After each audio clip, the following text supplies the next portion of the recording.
They can pull it up on your phone or the computer. Have it like the menu window.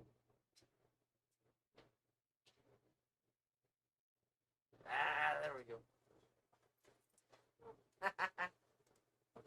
Hey! What's up, dudes? Oh.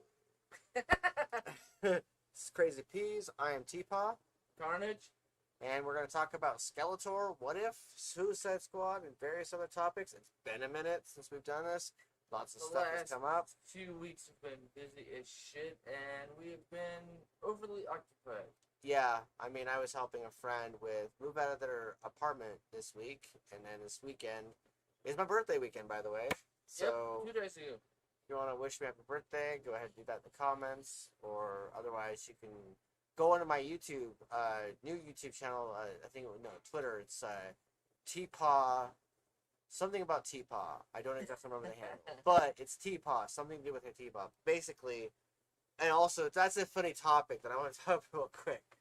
Twitter decided that because I was trying to join in on a couple different writing circles, that because I was clicking on it and it kept disconnecting, that Twitter decided to suspend my account, my other account. And so the funny thing about this episode is that they suspended my one account, and instead of me getting upset, instead of me getting angry, instead of me, feeding into it or blowing up, instead what I did was I made another account. And then what I did was what I what are you gonna do? Check, make sure we can see ourselves on the Twitch. Oh, I'm stupid. Okay.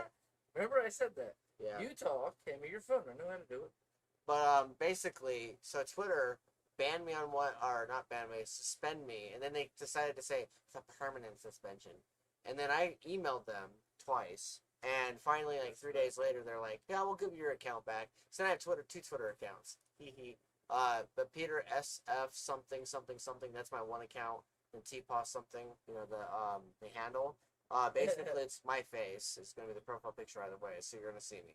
But yeah. So funny story is that once you apparently join in writing circles or you click on something too many times, Twitter will get suspicious of you. And you don't even have to say anything controversial. You don't have to piss anybody off or anything. You just have to exist and click on something multiple times. And then they'll suspend you, I guess. But, yeah. Then I also helped a friend move. And this last week has been really crazy. And the last few weeks have been crazy. Every single week we get around to doing one of these things. And then life happens. And that's why it's called Life of Insanity, by the way, for the episode. I was like, what am I gonna call it? And I was gonna make a play on words with like Skeletor, Suicide Squad, What If, or anything like that. And I was like, I'm just gonna call it Life of Insanity because that sums up the last few weeks of us not bro. Life of Insanity. It's a thing.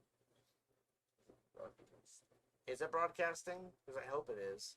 I don't think mine is. Oh, you don't think yours is? It says it's live. Yeah. But it's not showing it on Twitch.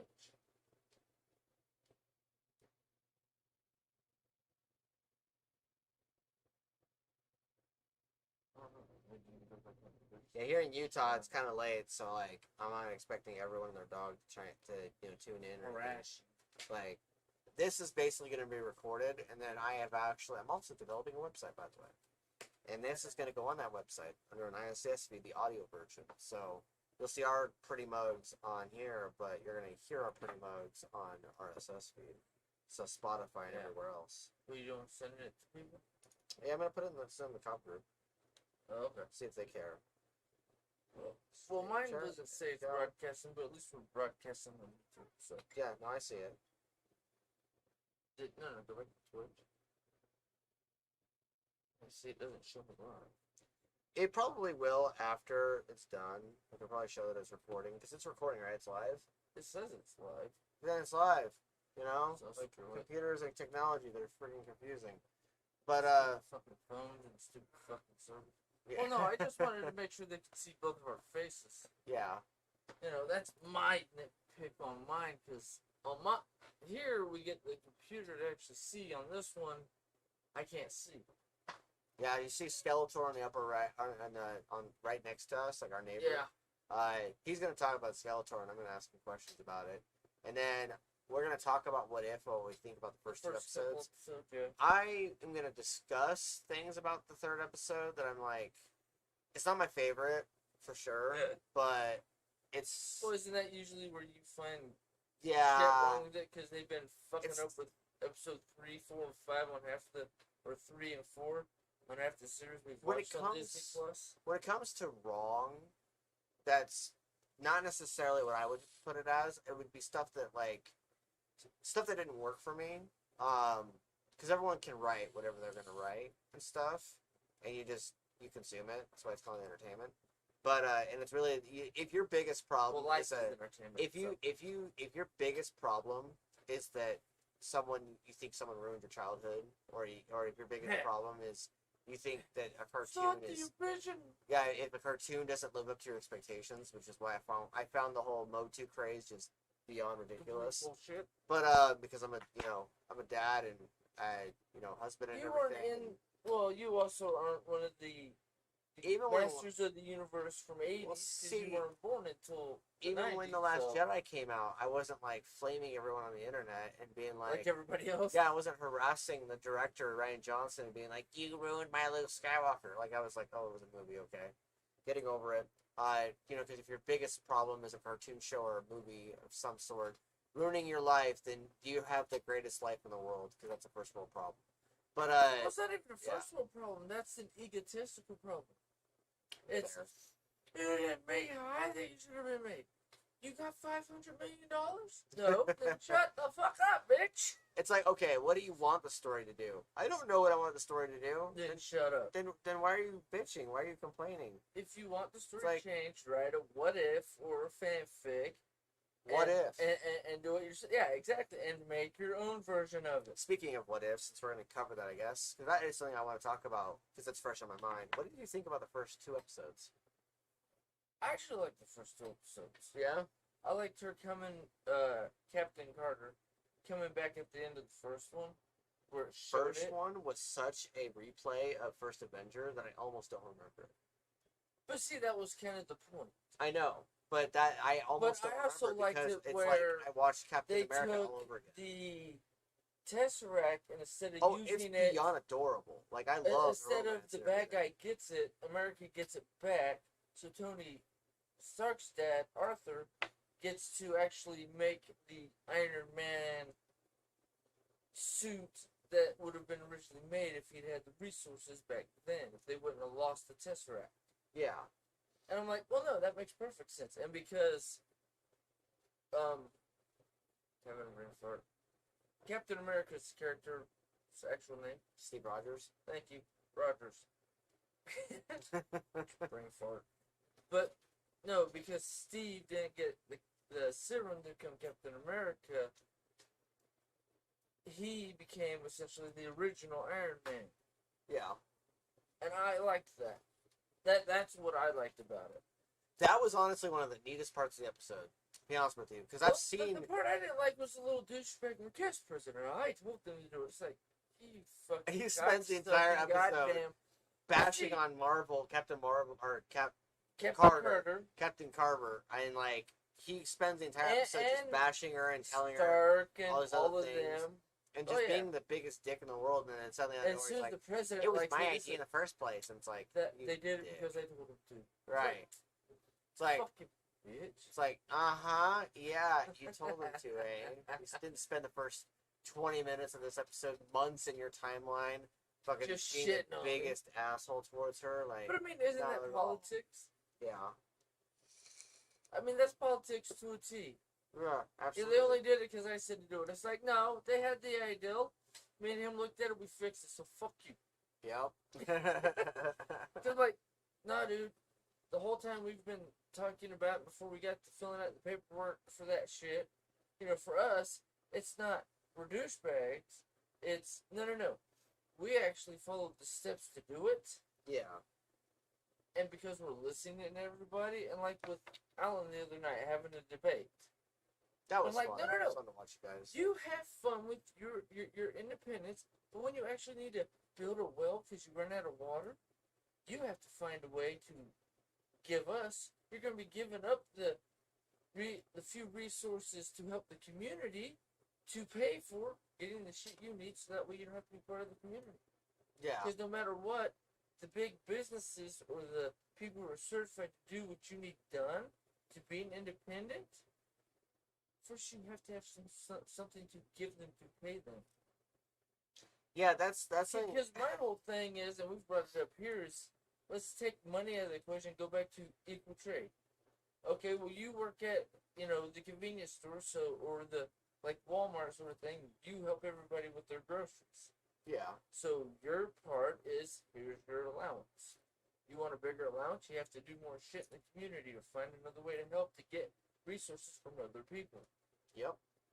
Plumbers and electricians and the people who build houses and do all that shit that's actually needed. They're not going to be the guys working their ass off to barely make ends meet. They're going to be the guys working their ass off, so that way their family doesn't. It's not so their family doesn't starve. It's so that way they can have the nice shit they've always wanted. Now they can afford it because of the way I'm going to rework the system.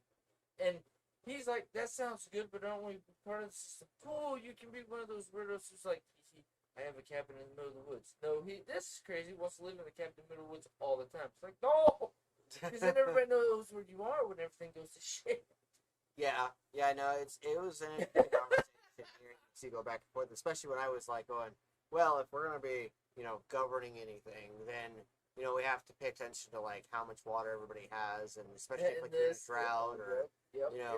And then he was like, well, you ain't get my water, and I'm like, then I guess you're cutting yourself off from said system and can't get help. And he's like, yeah, and I'm like, you independent, strong-headed motherfucker. Like, see, there's nothing wrong with being independent. It's you have to know where the independent line is, so that way you're not a douchebag. Being independent. Yeah. He hasn't quite gotten to the not a douchebag independent. He's still at the fuck you. I just want me and kiss my ass. I don't want to share. Yes. Oh, so you're the jackass who tells your kids you don't have to share anything. Nah, motherfucker, we gotta share. Why? Because we're human. Right. One. And two, because if we don't share, the whole thing's going to go to shit in the handbasket. Yep. I mean, come on now, let's just be honest about it. Yeah, exactly.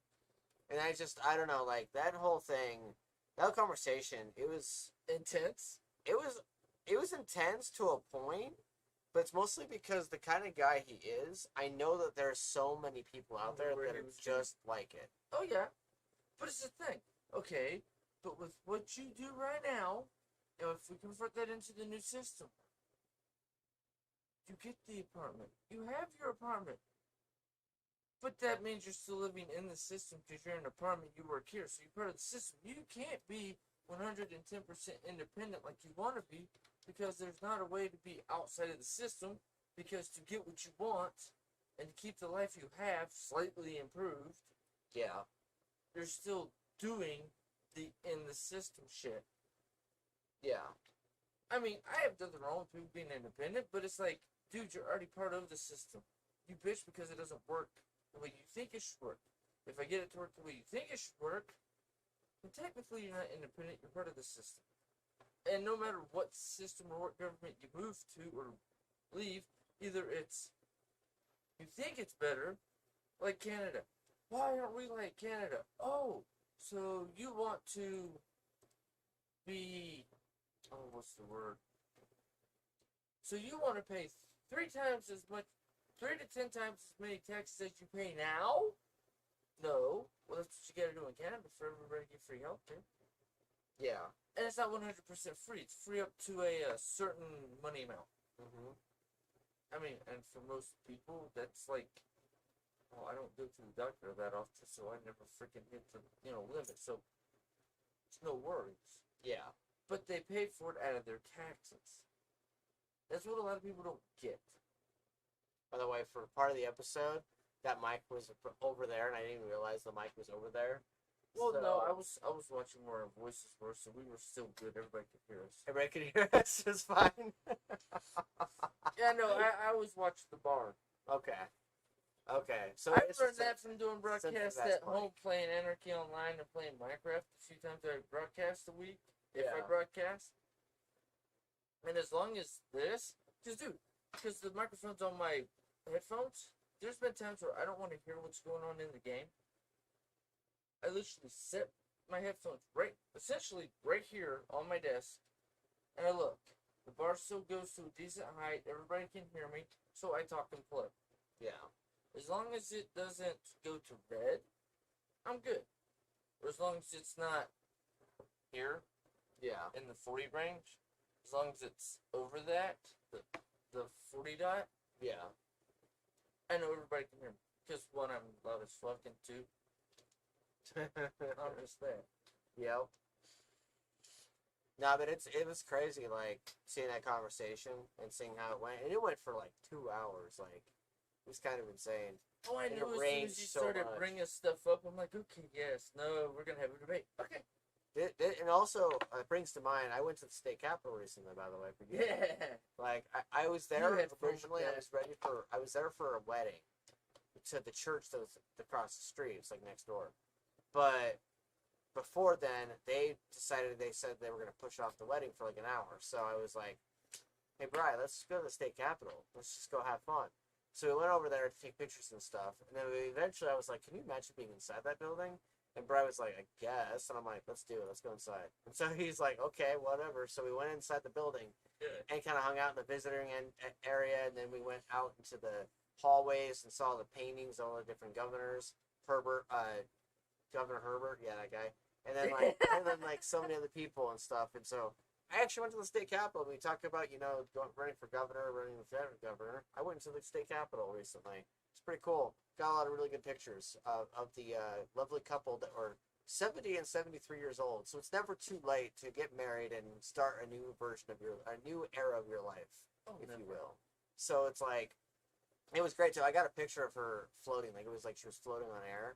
Like, so cute and stuff, and so adorable. Like I told them I was like, oh, you guys are adorable. My wife's gonna look at these pictures and go, oh, how cute. And they're like, really? We're old. And I'm like, so your point? You're like that. You're like the grandma that's at the wedding that cues over the babies and stuff. Instead, you're the one getting married. See, there's nothing wrong with that. No, it's not. It's funny. Why y'all getting married at like 50? Why don't y'all just fuck it to your dad? It's like, that's kind of rude. Right? It's like, you get married to be like, one, for the paperwork, so that way everything's y'all's together, but also two, for the, yes, we did it, we're awesome, this was fun. Yeah. And now, you have paperwork that says I love you forever, no matter what fucking bullshit you pull. Bitch, asshole. Shut up, I hate you, you fucking douchebag. Fuck you, you married me, you stupid. But I mean, every relationship goes through that. Fuck you, you're a bitch. Screw you, you fucking asshole. Yep. At some point. Mm-hmm.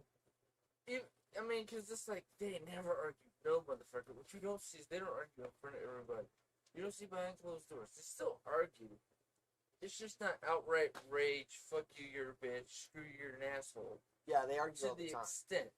Yeah, they argue all the time. There's always I see it. disagreements. That's the I'm male, you're female. There's always going to be disagreements on that sort of shit because that's life. That's also how we're made. Yeah. God made us, okay, he's right and she's right. Yeah, but she thinks she's right and tells him he's wrong. Ah, you know what? That's how it goes. Yep. And God's wife is sitting there like, damn straight, that's how it goes. Shut up. Right.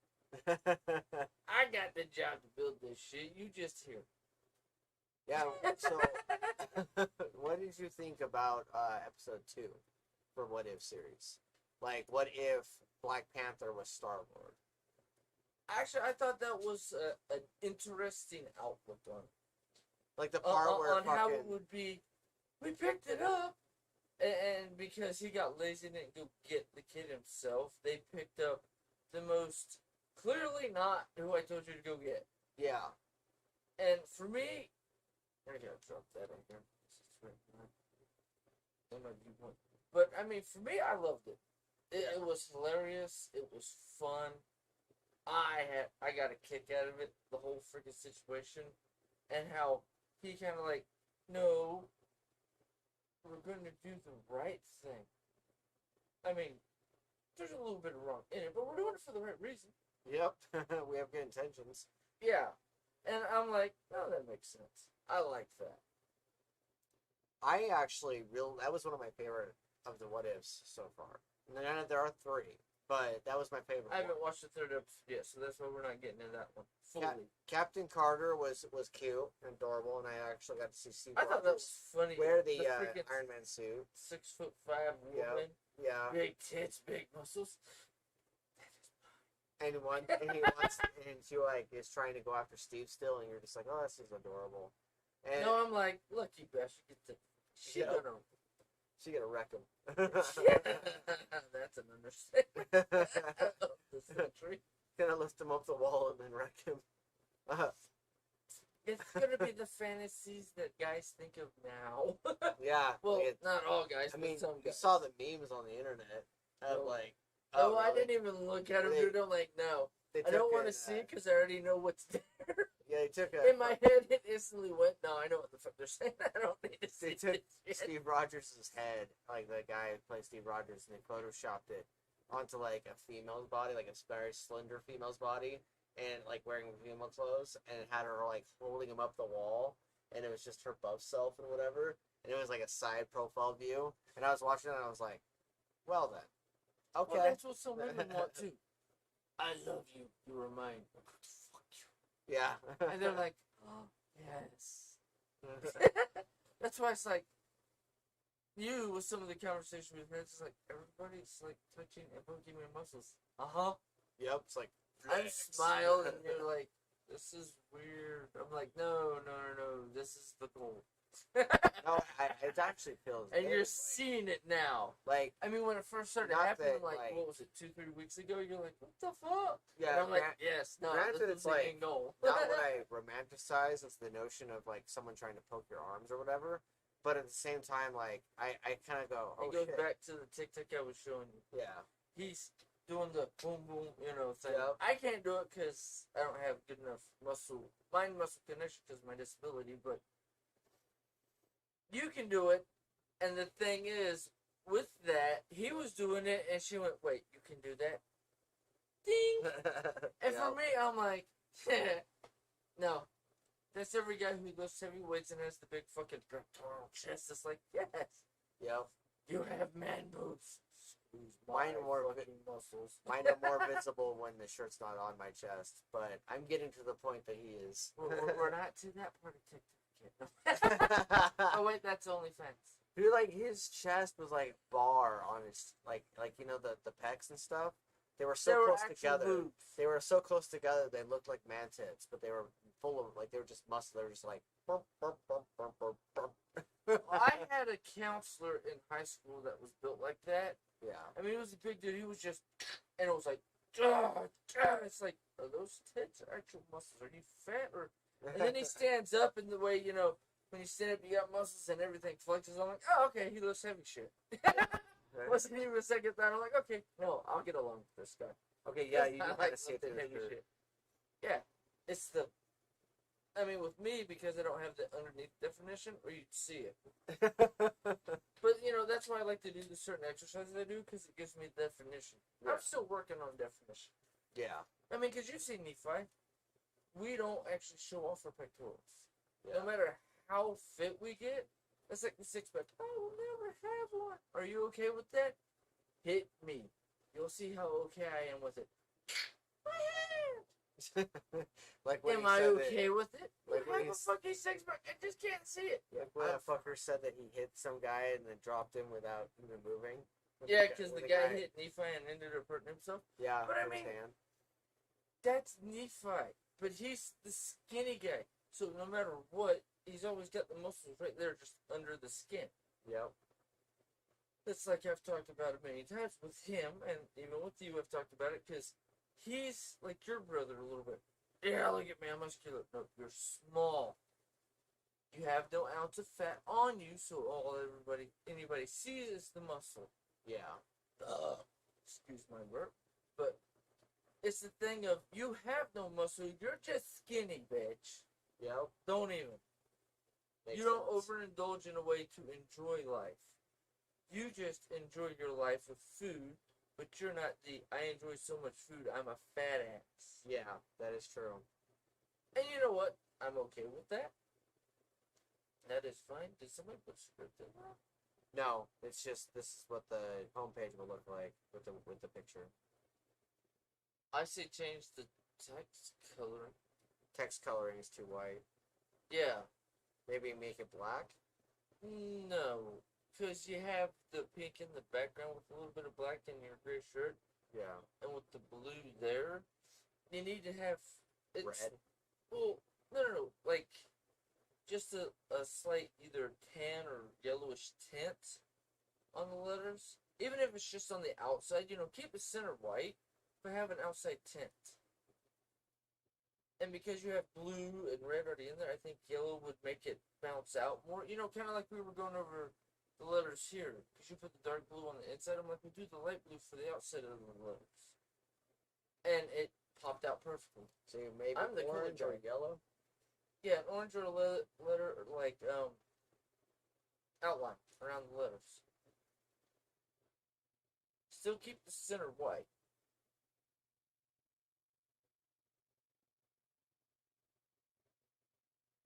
I'm gonna. You'll have to get into a real long conversation with him later about it too. Yeah. But I mean, you know me. It's all about colors. Sorry, guys. I'm communicating with the web developer. Yeah, because he lives in India. We're discussing, but no, I mean that's also my thought process. Because Skeletor, he's purple. No, he's bluish purple. That's called royal purple, but his has got a little bit more blue than purple in it. So it's just it is what it is sort of thing. But for me, it's the eye pop. I mean, I'm not saying it's bad, but I think because of your skin shade and because of the pink and the blue in your shirt, the pink moon and the blue in your shirt, because the background behind the sky is purple, because yellow. There's no sky, it's space. It's literally well, me it's in front of purple. a planet. It's purple. The purple background behind the moon or planet or whatever it is. But I'm saying, because you have the blue and the pink, red, because I consider, because you have the purple and the pink, Yeah. it's kind of a red tinge on the top, because of the way they coincide with each other, with the yellow outline, because it's the three primary colors, red, blue, and yellow. It'll be more defined, because without red, blue, and yellow, you don't have gray, you don't have black, you don't have, any other color. And that's the one color that's not in that picture. And that will make it a better pop, in my opinion. Now, if he has a different argument about it, or if he thinks, that'll hurt it, then that's where that part of the conversation goes. But I'll be straight with you, dude. I don't give two shits. This is just my opinion. You want my opinion? Here it is. She said your head's so white can't see the words. And I said, what color do you think you recommend the text to be? Well, I just think... I'm a white-ass motherfucker. That's my Oh, problem. no. Well, we're both white. I mean, I'm a little bit tanner than you. Yeah. But I'm also outside driving or just doing shit. Yeah. And 90% of the time I have my front windows open. So, I mean, anybody who's watched my podcast on, or me playing Anarchy Online or Minecraft, which I might actually be playing something that's like Minecraft. It's Unturned, a zombie game. Here next week on Karnage 6778 on Twitch, y'all. But when I do that, I mean, because of how the sun hits me, and because it's only on one side, my camera's over here, it's kind of an equal, mesh. I'm not too bright. So, yeah. By the way, guys, the website is supposed to be a all-purpose media hub for everything that I do, whether it's books, whether it's podcasts like this, whether it's music, whether it's photography. It's supposed to be an all-purpose media hub for everything. For everything he does by himself, with me, and with other people. Hey, it's going to be tpawsplayground.com. And since the YouTube channel is called TPAW's Playground, seemed like it made sense. Yeah. So the domain is going to be matching, and so therefore it's a place where I play with everybody. I collaborate with everybody, and so good. We can make music. We can become rich making music too. Yeah. So if we want to make music, because you like making music. My thing is I have a beat in my head.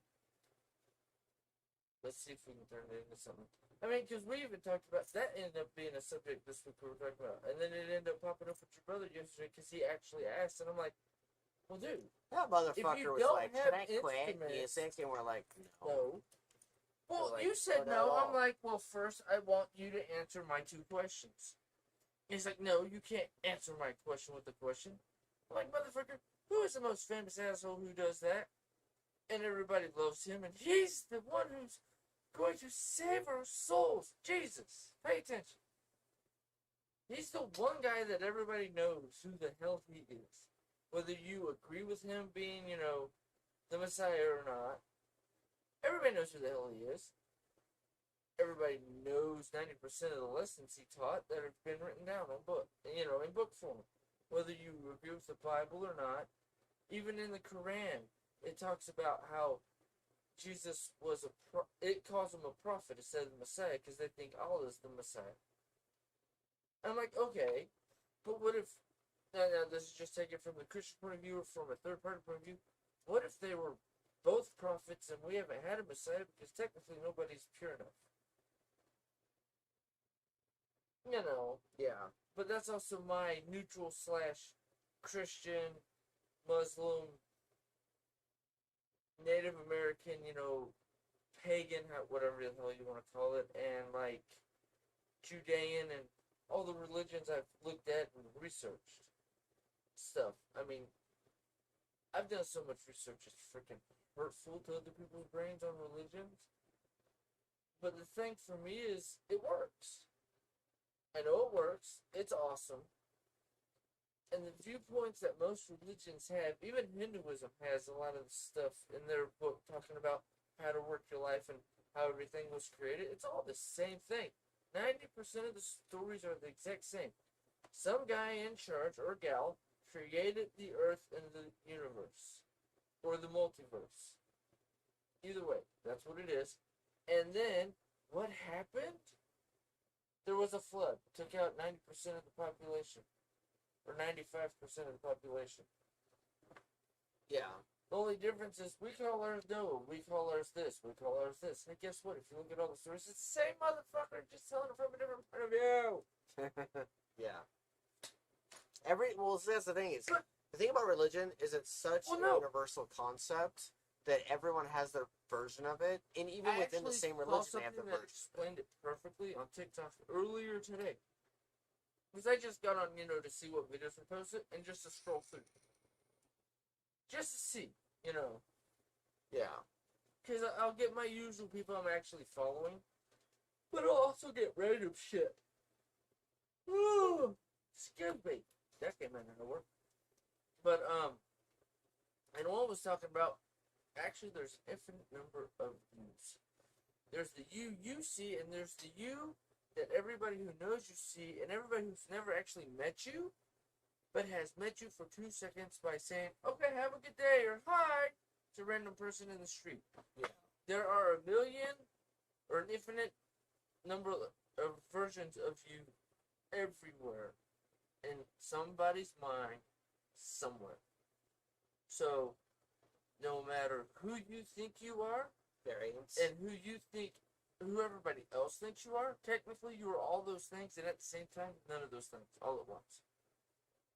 So by that definition, God is every variant, redescription of him, and so walk up to the different fucking versions. Walks up to the thrones of heaven, and like suddenly out of nowhere, like you just see like this figure just shape shifting into every little form imaginable, and the line that lasts for more than a second. You're like, the hell am I looking at? No. God. See, no.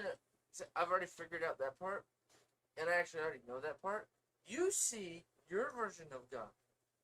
What you believe your version of the guy in charge is, or gal in charge is. That's who you see. Everybody sees something different. That's why it's the whole prophet said, God said this to me. Well, you have prophets from different religions. Why? Because they each see different things because of what they believe. Yeah. I mean, it's a weird way to look at it and talk about it, but I mean, it's true. like 120%.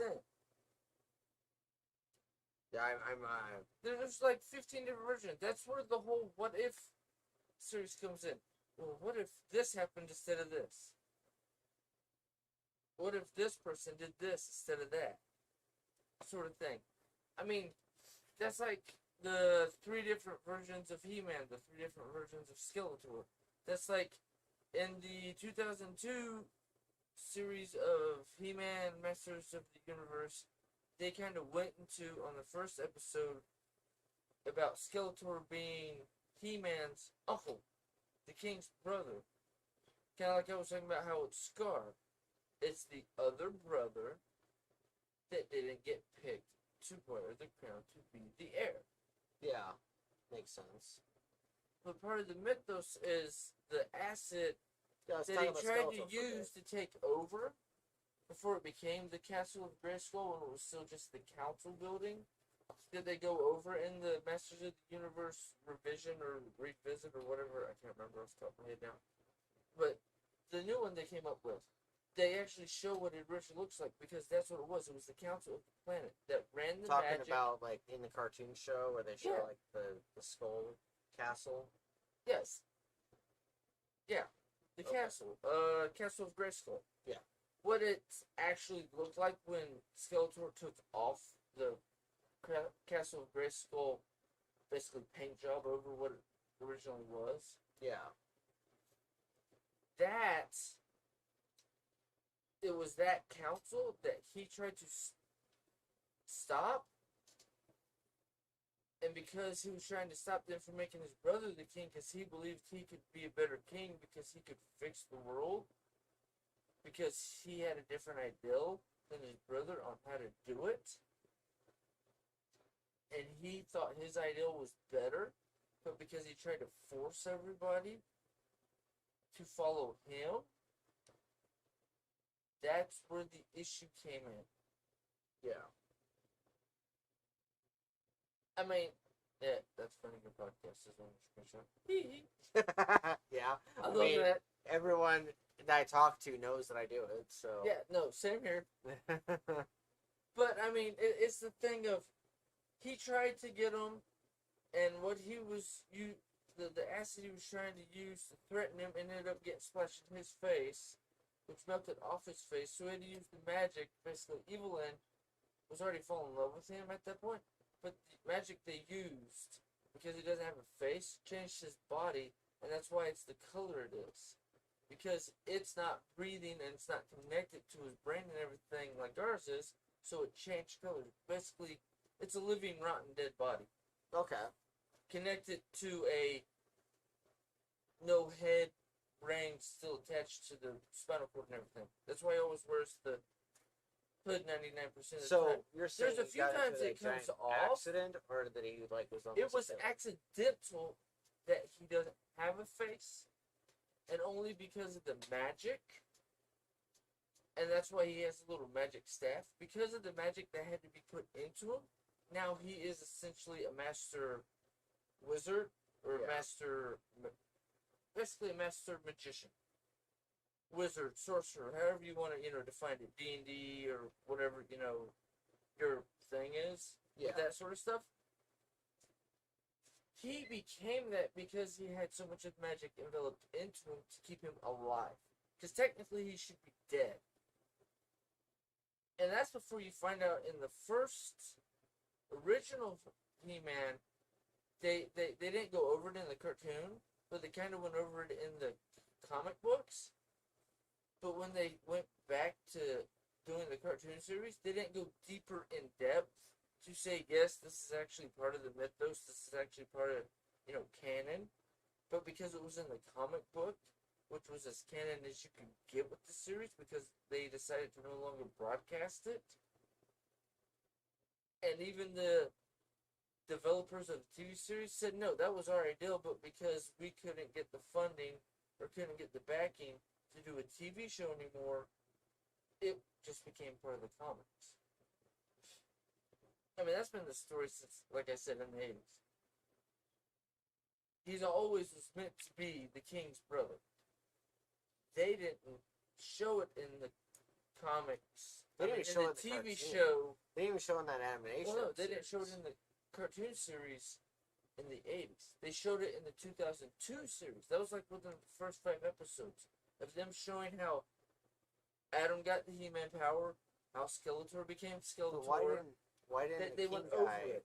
Why didn't the King guy comment on that when spoiler Prince Adam dies? Oh, no. With as much shit as he doesn't talk about, It's like he keeps my brother secrets just as fucking much as killed his his nephew. wife keeps secrets. But no, I didn't even know they were the related. thing is that he doesn't even know because he thought his brother died.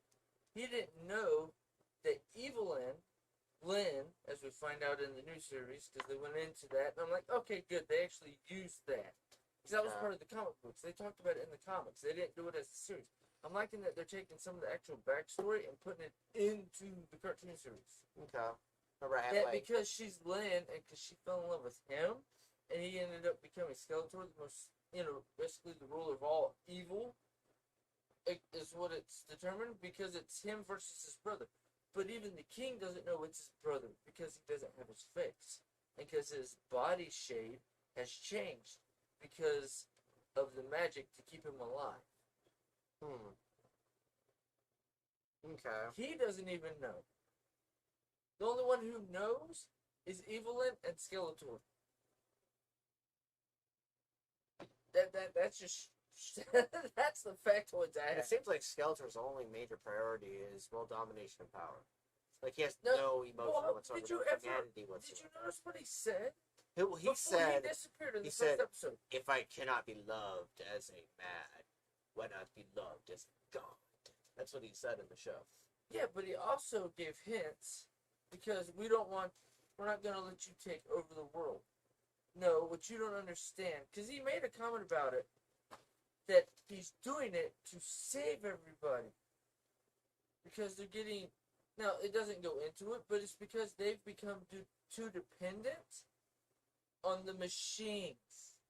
We need to go back to our origins and use the magic of the land and not get overly dependent on the machines.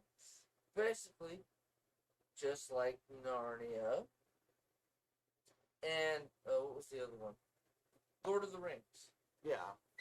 We're becoming too industrialized. It's not we hate machines. It's there are too many machines. Which there was also that goes into subtext. the Matrix. Yeah, there was the subtext. Well, there was a subtext with the that one cult group that they ran Which into. one? The cult group that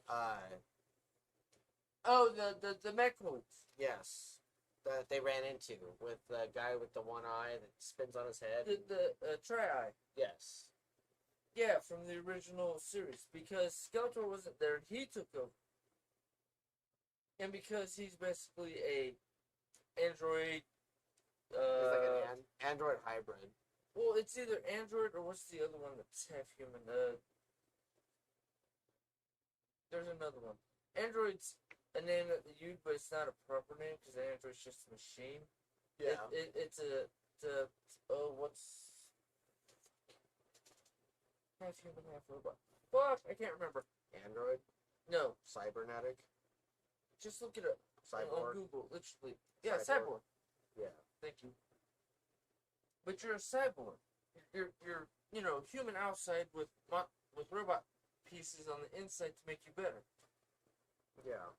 And because some of the other characters have robotic pieces to improve them, even though they're considered the bad guys, that's like Merman. He's supposed to be a bad guy. No, he's trying to protect the sea from you guys, just like who's the original DC guy who did that? Told the land dwellers to stay out of the sea or poisoning and killing my sea. Yeah, because he... Aquaman. The Aqua guy. Originally, The Aqua guy. Aquaman Not was Aquaman. the bad guy. He was Merman. No. I'm not talking about in He-Man. I'm talking about DC. Oh. Aquaman originally was against every hero in DC because shut up, you live on the land and all you land dwellers with all your fucking boats and shit are poisoning and killing the ocean. Yeah. And without the ocean, even you fuckers don't live. So you're not just killing me and my people and all the fish, you're killing yourselves, you fucking idiots. Which is what He-Man, Merman, says. He's not a bad guy. He's just, because He-Man's supposed to be the hero, he looks like the bad guy. That also goes back into Cobra Kai, Netflix series. Why did Karate Kid look like the good guy? Because he was the new guy in town. Why did the other guy try to kick his ass and beat him to shit? Because he was trying to steal his girlfriend. So who's actually the bad guy? Depends on the point of view. Skeletor's not really a bad guy. Skeletor's trying to fix Eternia, but because the people who are considered the good guys, Well, I liked the fact that they're backed by the royal family, I like the fact that instantly makes them bad. That's basically like, they weren't like necessarily good or bad guys Well, in no. this universe. well, no, they're not. Because, I mean, look, okay, I got another tidbit, little, let your mind delve into thinking about it. England's evil because we're in America and they want to still be in charge. But does that make England bad? Because we came from over there, they bought the land, they took over it? No. But No, what did not we really. do? Fuck you, we're America, we're gonna take over. It's the king is, everybody's backing the king because he's the king. He's the royal blood. What everybody doesn't know is Skeletor's royal blood, but he's trying to make it so there's not a royalty family trying to basically turn it into America. So that's why England hates America, because we changed and we're no longer in the king and queen ruling our country. Which is why everybody sees Eternia is England. Fuck you. You want a democracy. Fuck off. Because he wants to be the one in charge, but he doesn't want to do it as I'm king. He's just like, I have a plan too, but it'll be a lot better than the one you already got. But the only reason you're going with the one you got is because your king said this is the only way to do it. I don't know. Because kind he's of an not asshole. changing from the transition or changing from tradition. He's not really stuck in trying the old to- family traditions. I want to change it so First that way 5 it's not the episodes, same. First 5 episodes, he's not really trying to save Eternia, though. He's really just trying to make But himself see, more that's the powerful. backstory of Skeletor. He's always been the one trying to take it away from King and Queen because he thinks he can do a better job than his brother, and he wants to change the system and not just keep with tradition and stay in the same old rut and doing the same shit for another 100,000 years or 100 generations. But because he tried to change it and go against the status quo, he's instantly the bad guy. Communists are evil. Why? The original ideal of communism is good. Everybody gets their equal share. What's the bad part? Usually the guy in charge is a douchebag and takes everything and just gives everybody else scraps. Now, is the King of Eternity a bad guy? No, because everybody still gets their equal share. But Skeletor doesn't like it because he got fucked out of his equal share as being the younger brother. He doesn't get a portion. I have to just follow my brother and do whatever the fuck he says because I'm just a prince forever. So he's been out of shape because he got fucked out of trying to prove or try to make it so that way the people could decide whether or not they wanted him. He just got effed out of it because he tried to get in charge to try to prove he could be a good ruler and got screwed. He became the bad guy. Whether he wanted to be or not, because he became the bad guy and got shunned because everybody thinks he's dead, the original character, he ends up becoming the bad guy because he's trying to get the power of Castle Grayskull to try to fix the universe to make everything run better, but because he's fighting who's in charge, president, king or queen of England, you know, that sort of thing, because he's going against status quo, he's instantly the fucking bad guy. No matter what. So, Yeah, and that's the funny thing is that when I was watching the initial But see, this is what I know from He-Man way back show when. when I was a kid, like Oh, the skeleton 2002 guy, yeah, one or well, didn't the matter. redid they did on Netflix? Didn't matter which one it was. He-Man was on. I was watching it, and I Okay. noticed how like the big, strong He-Man blonde guy was always the good guy, even though he's kind of a one-dimensional dick. No. And then you got Skeletor, who's always the bad guy because he looks like a skeleton. I forgot one And thing. he likes power. Dad Joe said this. I think it was 2 or 3 Sundays back when last time I went down there, Maybe or a couple Thursdays back when I went down there. He-Man is Aryan Nation, blonde hair, blue eyes, big muscles, and the original He-Man had a cross on his chest. It is Aryan Nation. He is a fucking goddamn skinhead without shaving his head, because he's the blonde hair, blue eyes. It's an interesting interpretation, but technically it's supposed to be an H. No. The original had a cross. The original He-Man had a cross? Yeah, look it up on your phone or on there. The original He-Man, we had it up a couple episodes back, or the last episode. Google Images, He-Man, 1983 or 82. The original He-Man has a cross on his chest. So, he is Aryan Nation, blonde hair, blue eyes. You guys can probably see that on the phone. Yeah. Yeah, there you go. Aryan Nation, blonde hair, blue eyes, cross. I looked up He-Man with a cross, and that's the result I got. That's the original He-Man. It's the original from the 80s. revelation there. It says it's from the 1987 film. Uh-huh. And also the cartoon series. That's that's what a lot of people don't realize. Whereas It got changed. this That's another one, is but that's the with his newer specialty design. armor. This is the newer design. Yeah, there you go with the H, where it looks more like an action figure with a Batman symbol. Yeah. Except it's not a Batman symbol; it's an Because H. it's He-Man, so it's Yeah. M. But I mean, that is his original breastplate. Yeah, it's right With a there. cross. No. That one. That's the actual old cartoon. That is literally the original He-Man cartoon. And he's wearing a cross on his chest. Yep. That's interesting. I don't know if you're That Joe threw that at me. I'm like, don't well, know yeah, if doesn't he's everybody actually know right that? about that. And because you or were not. talking about it, I figured I'd bring that up and show you. Yeah, I don't know if he's right or not about that, but that is an interesting factoid that he had a cross on his chest. I didn't even know about. I didn't connect that dot at all. Because it was didn't think about it. It, But then again, if there's a cross, Mattel. but then why would you put a cross in your chest unless you think the cross is going to somehow dissuade evil? And like, how would in that apply to Eternia, He-Man It doesn't with apply. Skeletor? It only applies because He-Man's mom is an Earthling, Hmm. which means the religion she grew up with and knew of was Christianity. They don't ever talk about God though. No, they don't. Like they talked about their version of heaven, and they even went there. Magic and They even went there, and they would talk about their version of magic but and see, everything. technically that's not the version of heaven. That's the version of paradise, which is different It's than here. heaven. It's the Well, heroes. no, because It's like- Kevin it's made a comment like- about it. yeah, I know he did, but it's basically like.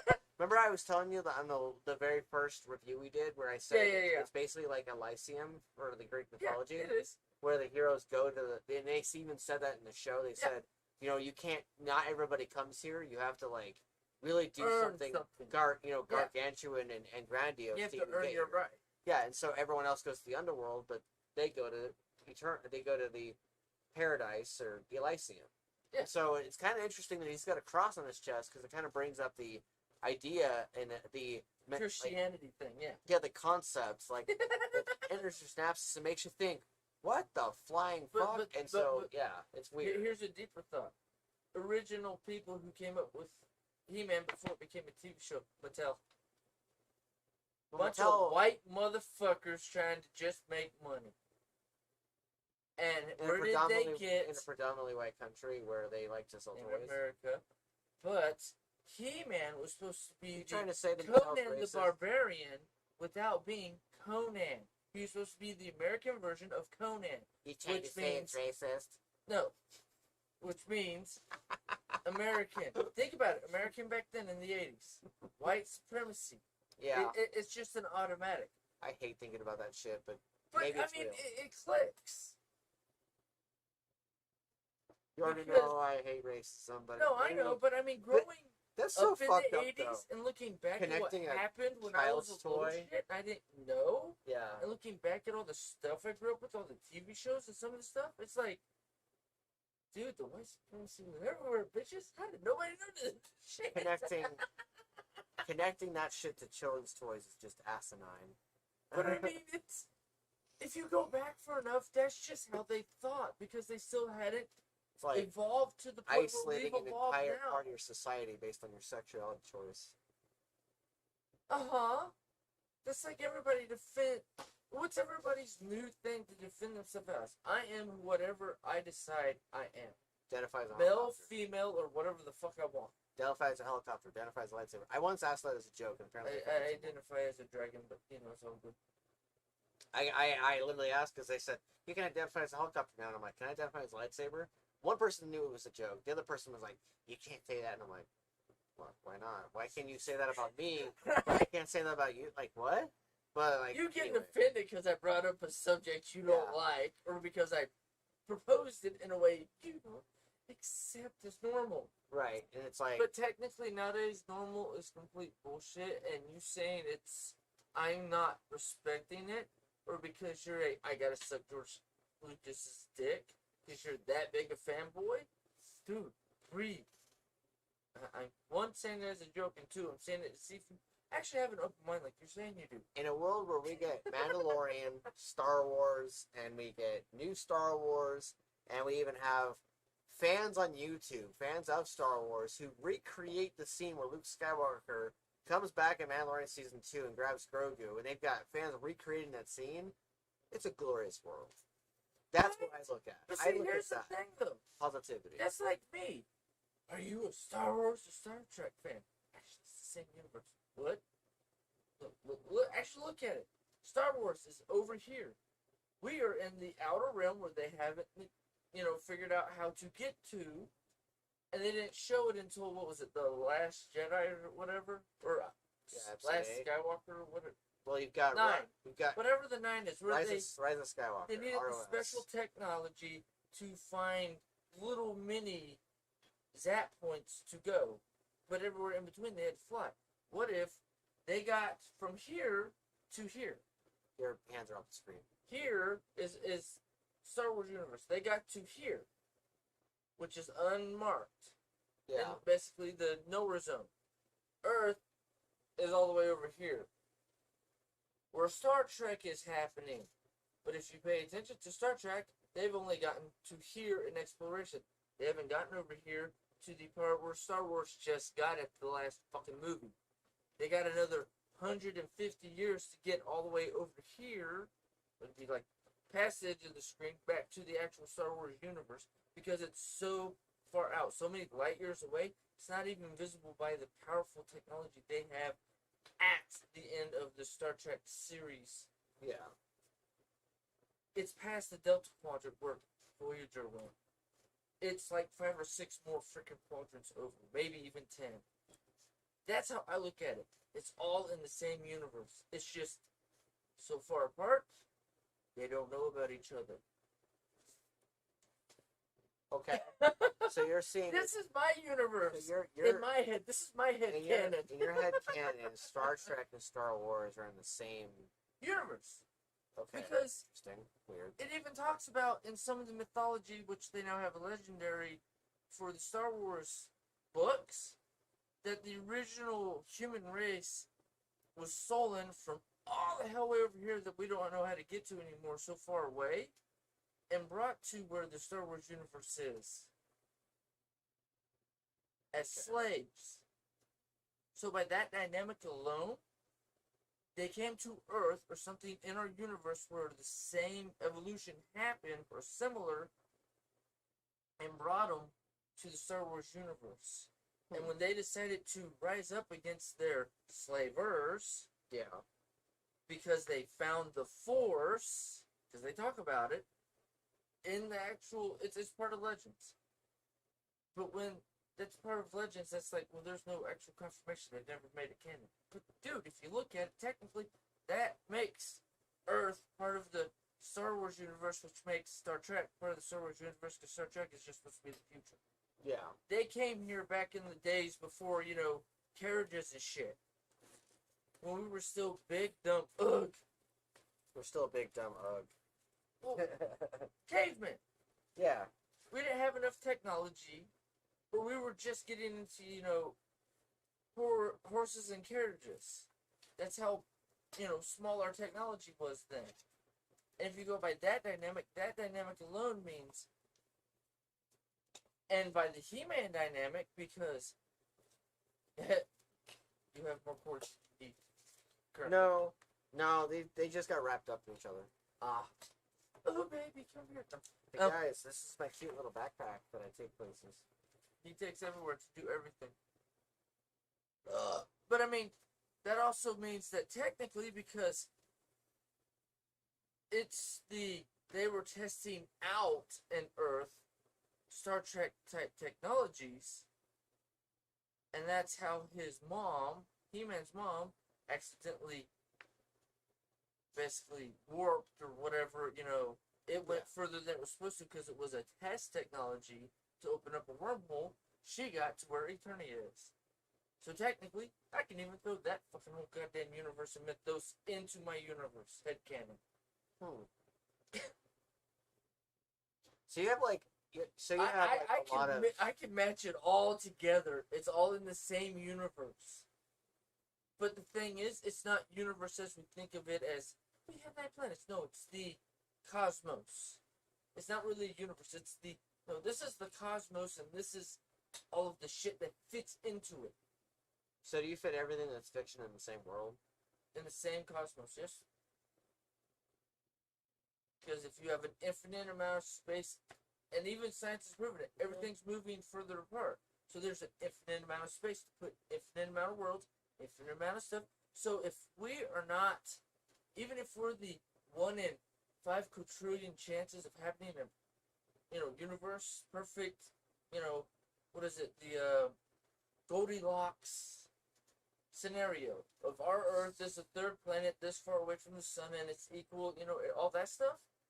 But if there's if it's a quadrillion chances in all the universes, but there's an infinite amount of space, dude, that's at least a billion plus spots where that's happened. In every fake world, no, we're just tapping into other universes or strands of energy that is part of the universe that is hitting somebody, and because they see it, they put it down on paper, it becomes a TV show, it becomes a comic, it becomes everybody's what if series, and all these multi-universal, everything fits in because it's possible.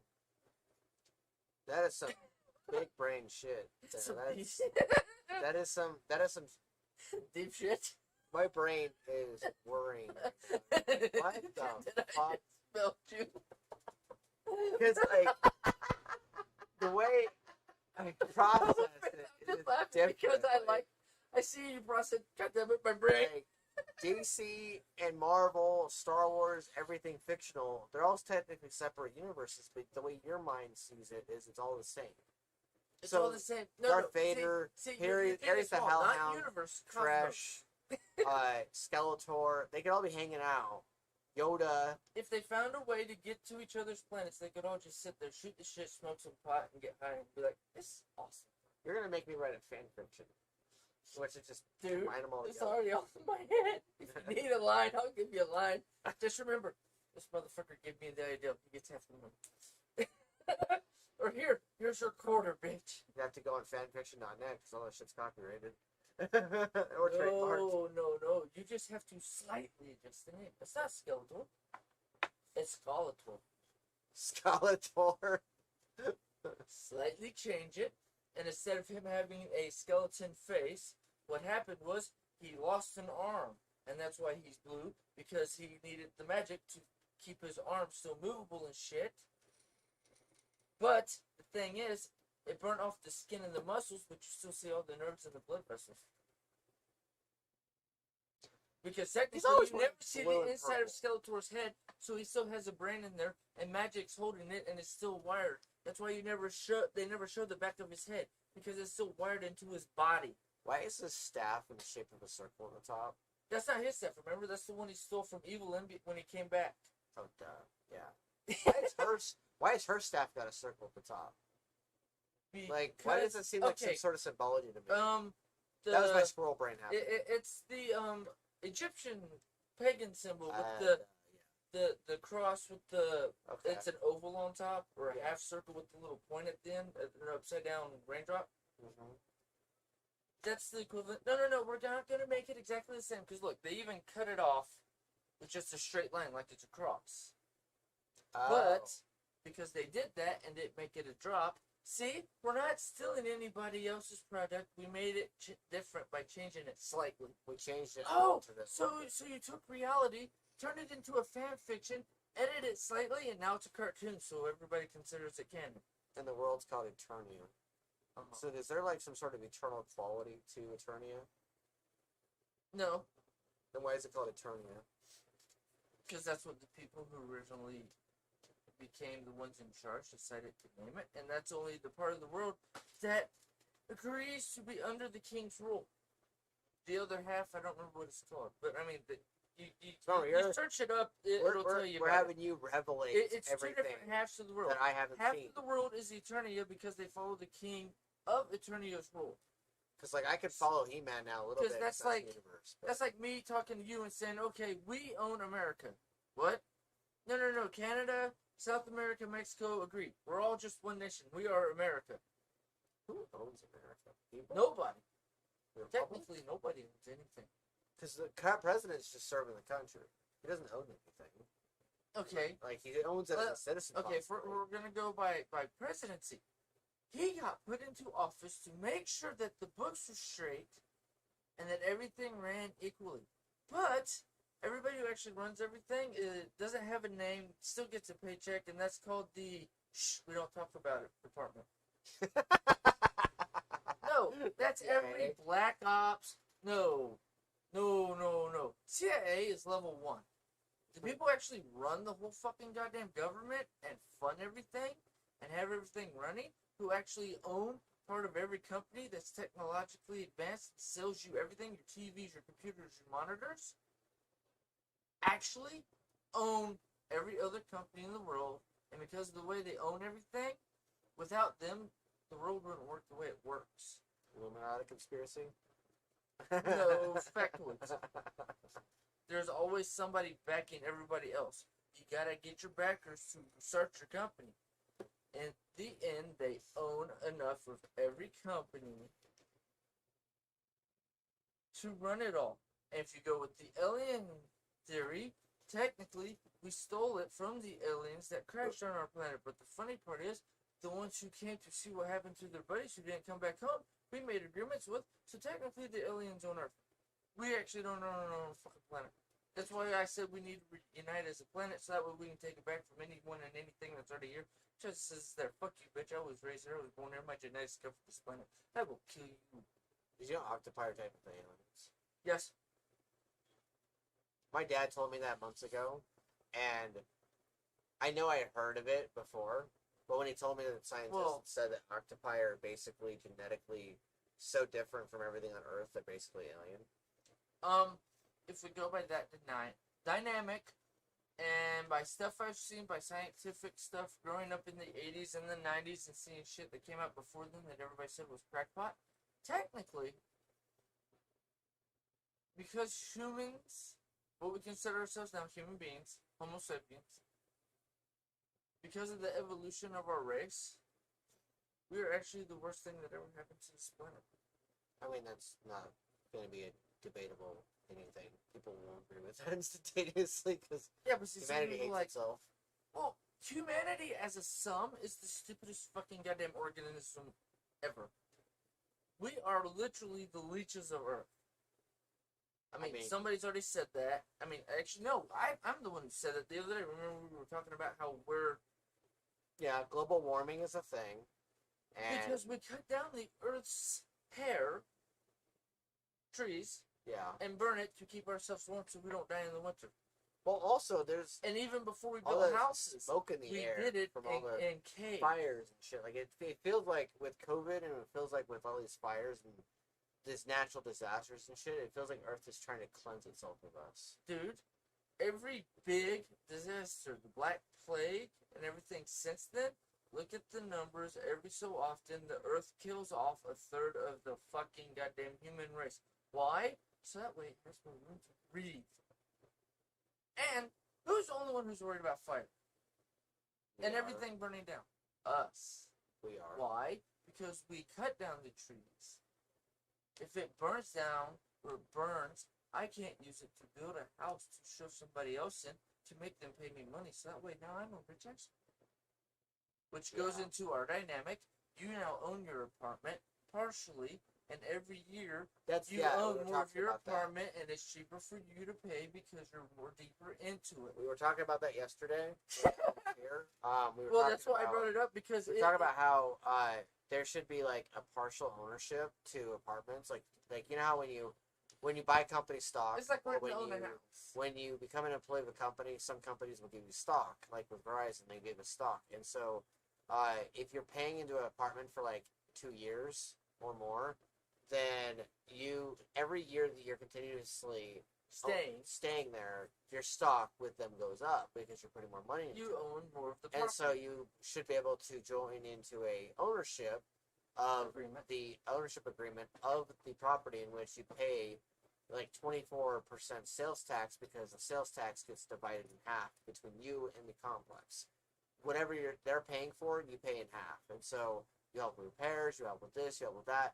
And so so we said that it should be something that you should be able to do, which is if you really badly want that apartment, you should be able to own part of it and eventually own the entire thing. But it's like a progression thing, especially since a lot of them won't entirely agree with it at the very beginning. So it's like it's a way of being able to help with ownership, and that way, like, you want to paint the walls black, do it. You want to remodel your whole fucking apartment. It's like you pay out the cost. Go for it. You want to, fix that leak that the apartment's trying to force you not to fix because of your damn lease. Do it. You want to replace that door. Leases do it. Would be written differently. Yeah, they would we have the contractor. They know ownership. how this shit was built because they helped us build it or remodel it before we decided to do this. You have partial ownership contract. Yeah. And once you get to a certain point, 2 or 3 years into you renting the place, now you have to fork out some of the fee because you're paying less rent because you have partial ownership now. Yep. But because they have a contract with this property, that's who you have to go through because they have trained their people how to fix it without it costing you up the ass or us out the ass because we still own the original land your property is now on. That's like, I own the fucking dirt that your house is on, so technically, I want to. I can rip out your house until you go fuck off because you live on my land, bitch. That as the landlord, yeah. Person that owns the acres, person that owns the property. But that's like when you buy a house. Make sure you also own the mineral rights. That's why I talked to our realtor about that. Okay, since we're buying the house, does that mean we own the mineral rights? That means I can dig up the backyard. I have the mineral rights? I could dig a fucking 100-foot hole in my front yard for shits and giggles. And fill it up with whatever the fuck I want. Or if I find, gold or dinosaur bones, I sell it to a fucking goddamn museum, become a millionaire, and then fucking rip out the house and dig up the whole fucking damn yard. Yeah. It's mineral rights. It goes back to old school.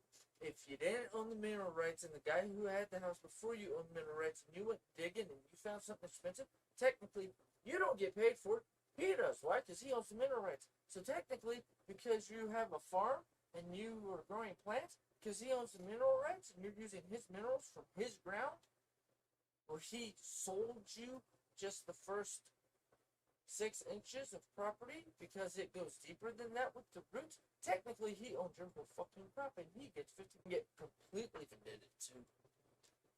Or is it just your phone? No, it was just your phone. Okay. Are we still good here? Hey, it still says we're live. That's all I care. Yay! That's all I want to check. Wait, did I hit any? No, we're still good there. I don't know if they can see me, but at least they can hear us. Well, no, I mean, it's a podcast. I don't really give a shit if they can see me. They want to see me, they can pay attention to my other broadcast. Yeah. But, I mean, that's like, because you own this. This is your property. With the way, we were talking about it. This becomes your property. It goes back into the what if. What if this happened? Actually, let's not make it a what if. Let's get into office, fix the system. Because the system is so fucked up because everybody, because it went red a couple times. Yeah, it's because it's the bandwidth. It's kind of half shitty. But, I mean, it's a weird dynamic. That technically you own nothing even though you're forking out the same amount or more than I am for a mortgage. Yep. Which is complete bullshit. Yeah, because the rent here is $12.20 without. Yeah, water. and just because COVID happened last year and everything went to shit with everybody working and whatnot, 90% of the jobs, my mortgage went from $1,100 and change to $800 and change. So it dropped for you. Dropped to $300 at least, $250 to $300 plus, Whereas mine went up by like $50. which is complete bullshit. Yeah. Because the interest rate for right now is low. But yours might have went up because it's the same as when I lived over at Oakstone Country Oaks right before we left. They got new owners. Rent's going up to pay for all the new shit they're gonna do. Bitch, you ain't done new shit to me, and you don't even fix my apartment. That's why when I left, what is your new address? Fuck you, I'm not moving anywhere, and I ain't telling you where I'm moving even if I do move somewhere. Bye. Yeah. Because they knew they were going to try to fuck me because they didn't fix the apartment for 6 months. Like I was telling you the other day. I'm not telling you if you're going to come after me for shit you didn't do while I was paying rent, while I was here, because it was part of your damn job to fix it because the shit broke. Yep. And I'm sorry, I gave pre-warning when I was still in the apartments 3-4 years back. I'm handicapped. I trip, fall, and break shit whether I want to or not. I am a wrecking ball, aka a time bomb. I could walk into a room, fall, and destroy the whole fucking room just by walking into it. I'm sorry. Hell. Come on, bitches. Yesterday you fell and cracked the broom. Because the broom and the Well, I dustpan. stood up and my and freaking was thigh that- said no, and I'm like, okay. That one thing that was like, it's not like it was wasn't like, a big bend, but it was Yeah. a dent. yeah. And you like fell over and we're just like, oh. And you're like, yeah, I think I just broke the ground. But, I mean, you see me lift weights. You know how much I lift. I am literally a dense. I am a wrecking ball. I am dense. Hit me with something. Let's see what breaks first. Crunch. You just broke a stick. You fucking dumbass. We could use that for something. That's me. I run into stuff. Like earlier today, I was telling you, I literally lost my footing and crushed a tea table, or a coffee table for front room that's been in the family for like freaking as old as I am at least. Yeah. 38 years. I was pissed I broke it, but you know what? I trip, I fall. That's what I do. I wreck shit. That's why when anybody's like, why the fuck do you always break shit? I don't have an option. It just is. Is what it is your favorite saying? It just is. No, it's not even it is what it is. It just is. Yeah. I am a wrecking ball even when I'm trying not to be a wrecking ball. I try not to close doors hard. I close those doors twice as hard as everybody. But slam a shit. I slam shit. I just close it. That wasn't a light. I'm like, dude, I did this. The door decided to go. Not me. Or as Jose likes to say, you don't know your own strength. Oh, that's the fucking truth. The fucking infinite fucking variables. He watched me throw that one shit, and he's like, well, you've been going to the gym. You don't know your own strength. And I'm like, I don't know about that one. And he's like, no, you don't know your own strength. And then friggin' Nico chimed in and just like, dude, you threw the box in the dumpster, and it went clang against the wall. And I'm like, yeah. And he's like, and it was a heavy box. I'm like, it wasn't that heavy. He's like, that's my point. Like a 50-pound box. You see, you're not a wrecking ball like me because you actually have balance. Yeah, that's Where true. I'll stumble into shit and just, hey, look, you have a wall. Hey, look, let me see your neighbor's fucking. Hi, neighbor. What the hell? I fell through the wall. What's up? You're like the Kool-Aid man. Oh, yeah. Quite literally. I could do that job. We're gonna put you in a big suit. I hope you can go through the wall. You dumb bitch.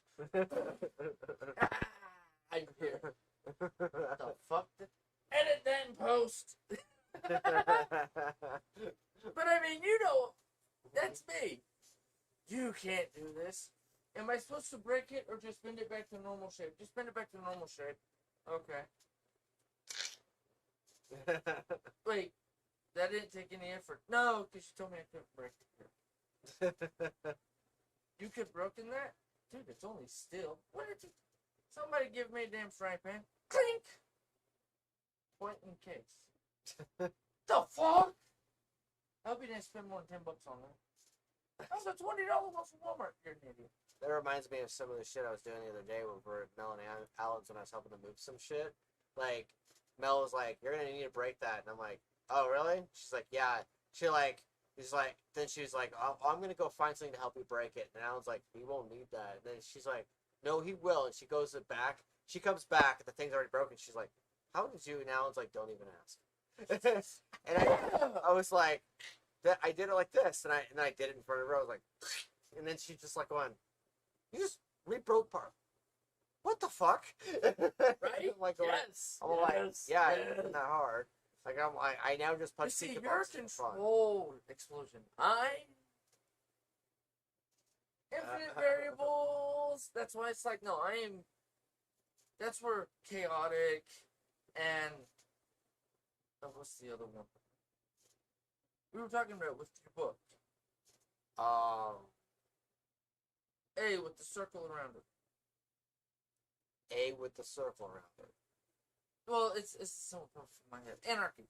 Oh, anarchy. Yeah. I am not an anarchist, Yeah. but because I'm a wrecking ball and I destroy shit without trying, Oh, we're talking about anarchy happens around me. We were talking about how one of the characters is like an anarchist. Yeah, and I was like, that's kind of like me. I am the chaotic tornado that, whether I mean to break it or not, when I come through, something will get moved. Something will happen. Yeah. Whether you see it as good as neither here nor there, it will happen, and we just keep moving. Yep. I mean, with you, don't worry about it. We'll just go to the gym. I can't lift that much. Don't worry about it. Now, haha, I can lift so much.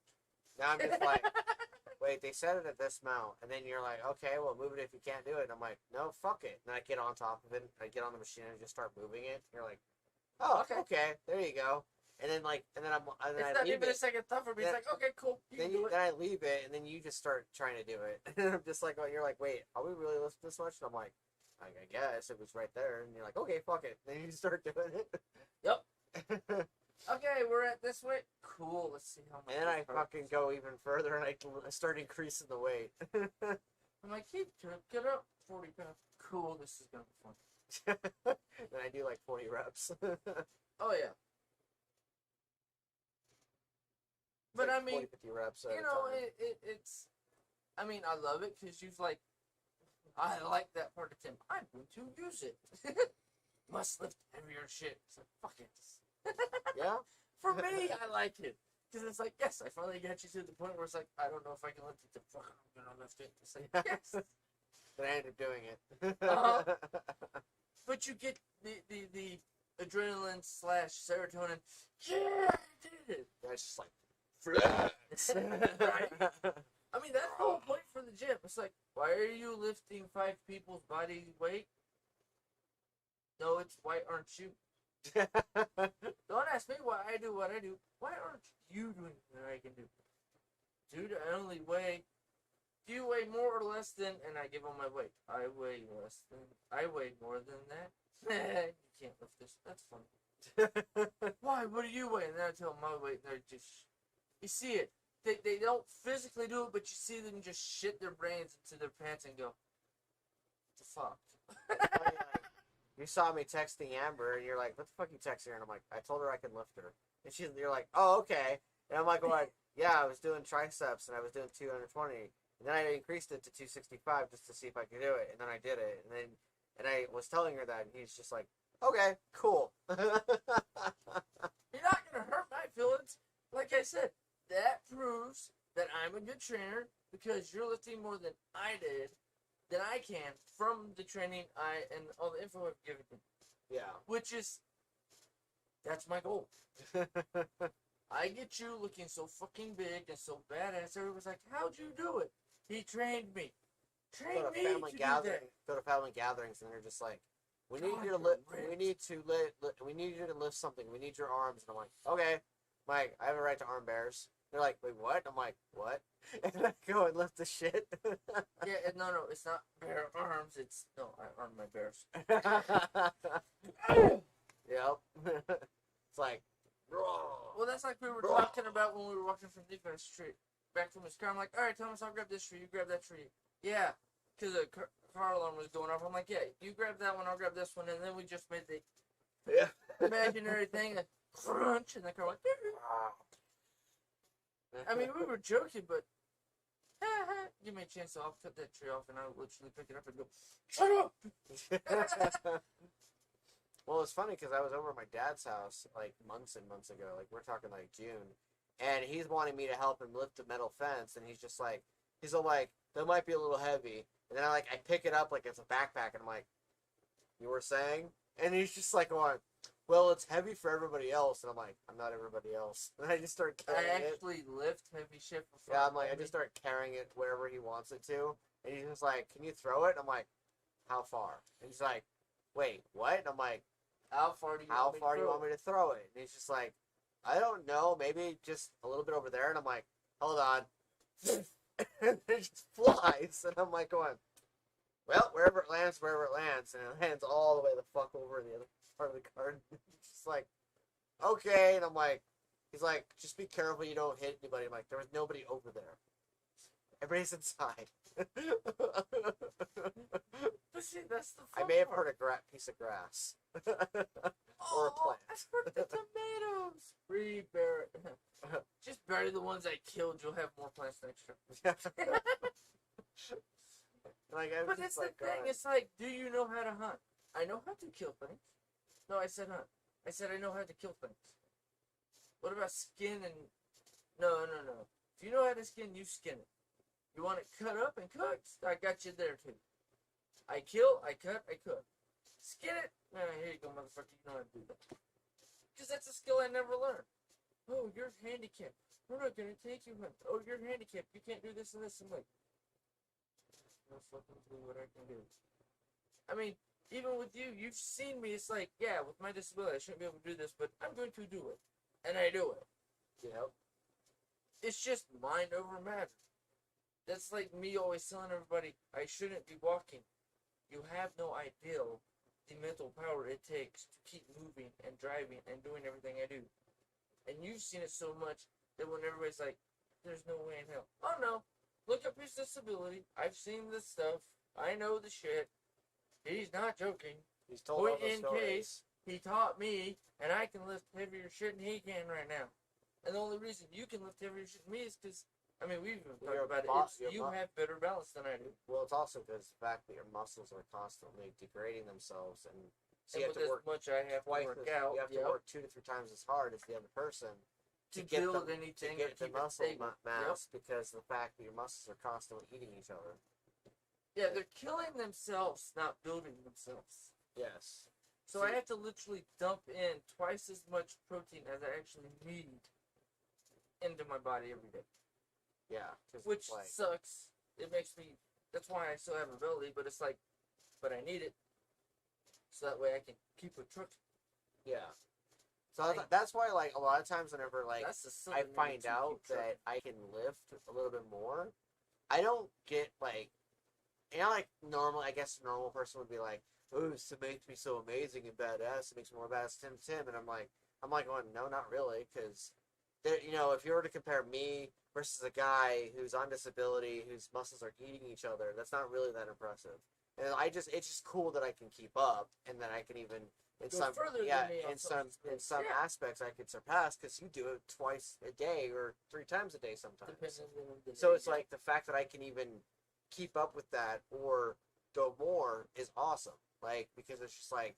I'm keeping all these factors in mind. Where Nephi and Andrew are having issues, because Nephi hasn't fully hit the disability part yet. Yeah. I think he got the luck of the draw, where he's the one in every 2 or 3 generations where he doesn't get the full effects. Right. I mean, because he's bitched here and there that hurts him, but the way he talks about it hurting him is like you talking about it hurting you after a workout. And I'm like, dude, Yeah, there are days where when like he's talking about his pain level, yeah. when me and him were when it was just me and him working out, the way he talked about it, I'm like, dude, that's like everybody else. You literally got the fucking one goddamn perfect dot out of a million.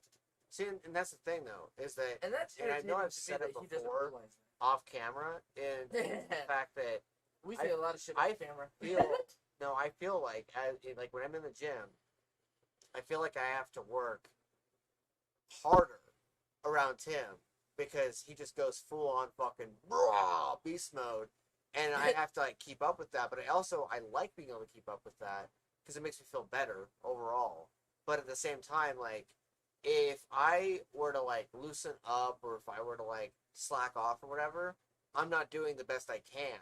And that irritates the shit out of you. and whenever you like whenever I say anything, hurts or whatever, you're just like, oh, that ain't shit or whatever. And then I suddenly in my mind, I'm like, wait, he's right. It ain't shit because I'm not tripping over myself constantly. I'm not losing my balance constantly. Not having my legs hurt constantly. And like, you just like have this grit about it that anybody else in your position would likely be bitching nonstop or would likely be complaining or sitting out at things or whatever.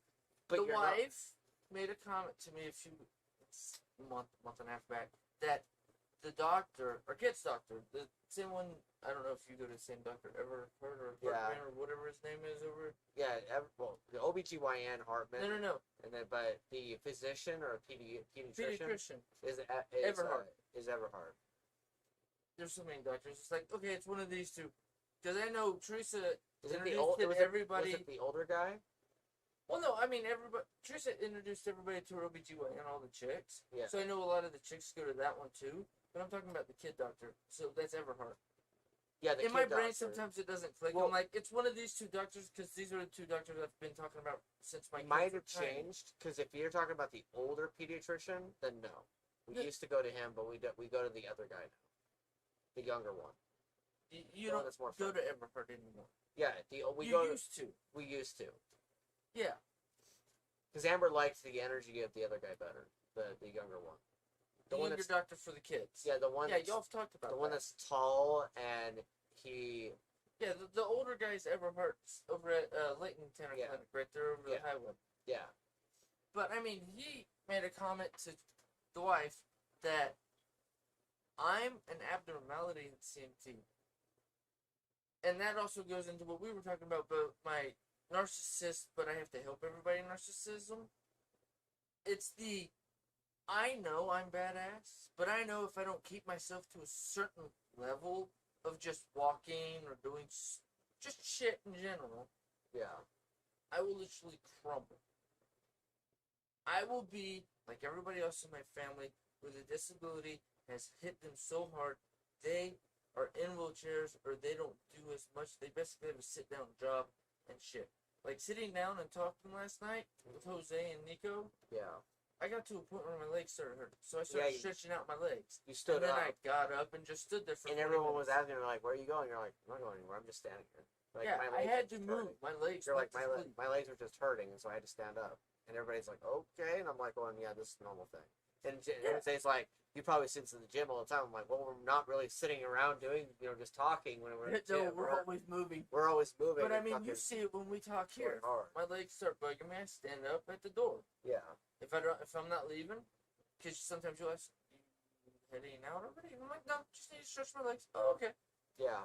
I mean, you don't ask anymore, but at first you did because you didn't know what was going on. Yeah, because I But now you're so used to it, it's just like, okay, he's getting up, needs to stretch. Yeah, the only time you ever actually fucking leave or go anywhere is when you either tell us you're going to, or when you just simply just book it in bed. I just move. Yep, and then the door opens and closes and suddenly you're gone. Where'd Tim go? I don't know. You text me. Did you leave? I'm not fully. I'm just outside. Yep. Needed to stretch my legs, or I just went out to the car because I can push the seat all the way back and get a full stretch out. Yep. I mean, but it's also, you've seen my mentality on Father's Day. Mm-hmm. I wasn't sure. You saw me lean up against my car. I went for a few walks. Bow! Hard as fuck on the damn cement. I'm like, okay, my legs are, my knees are fucked now. Yeah, at least for half an hour. Gave out for a minute. Yeah, so I literally sat with my knees on the ground. Out Will's wife. Oh, She everybody. was freaked out. Will was freaked out. Everybody was freaked out. They were like, "Is he okay?"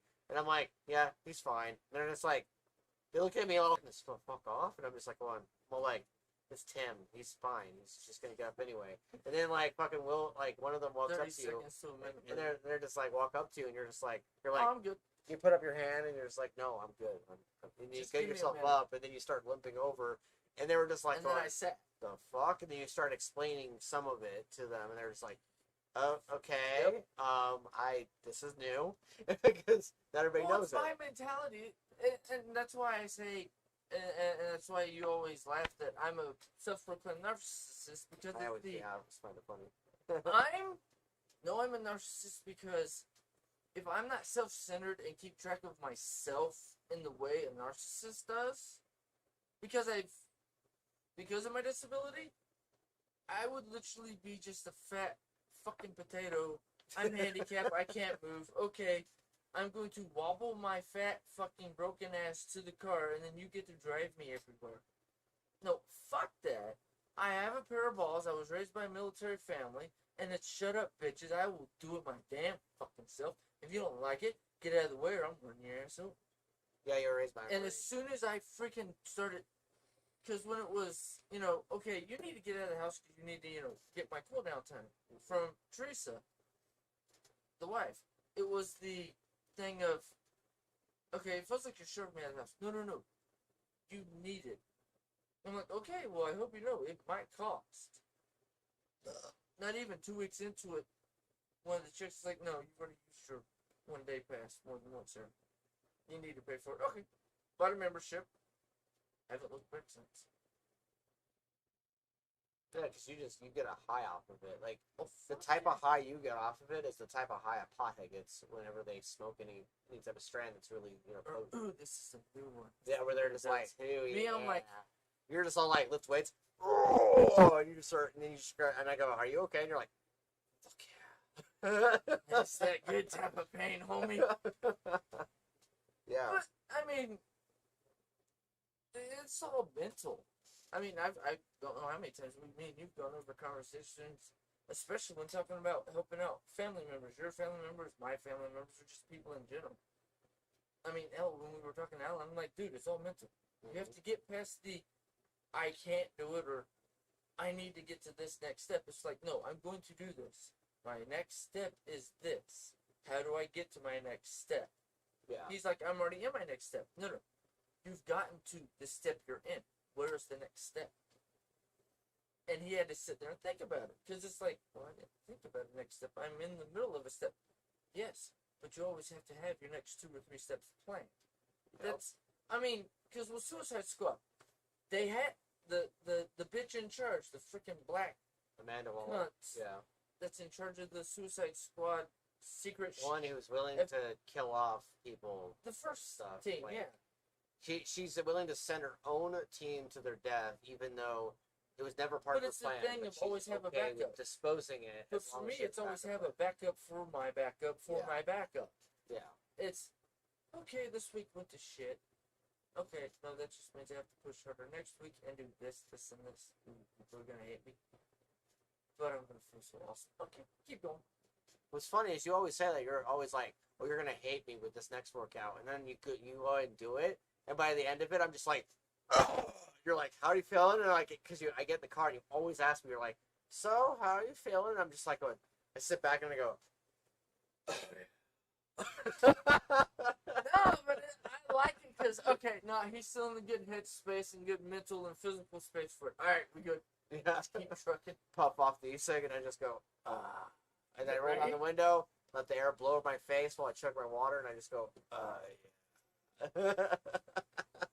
The day I come home and Amber's just like, "So how was the workout?" And I just kind of walk in, and I walk in sometimes where my arms are stretched out like this because they're just used to being worked out. I don't even realize I'm doing it, but I walk down the hallway like Punisher, and then she's just like going, she's like, "Oh, so the workout was that good?" And I'm like, "What?" And then she's like, Well, "You are so worked out." For I'm those just who are watching on YouTube, it's the Skeletor thing. Yeah, I'm that badass. Yeah. Look at my muscles.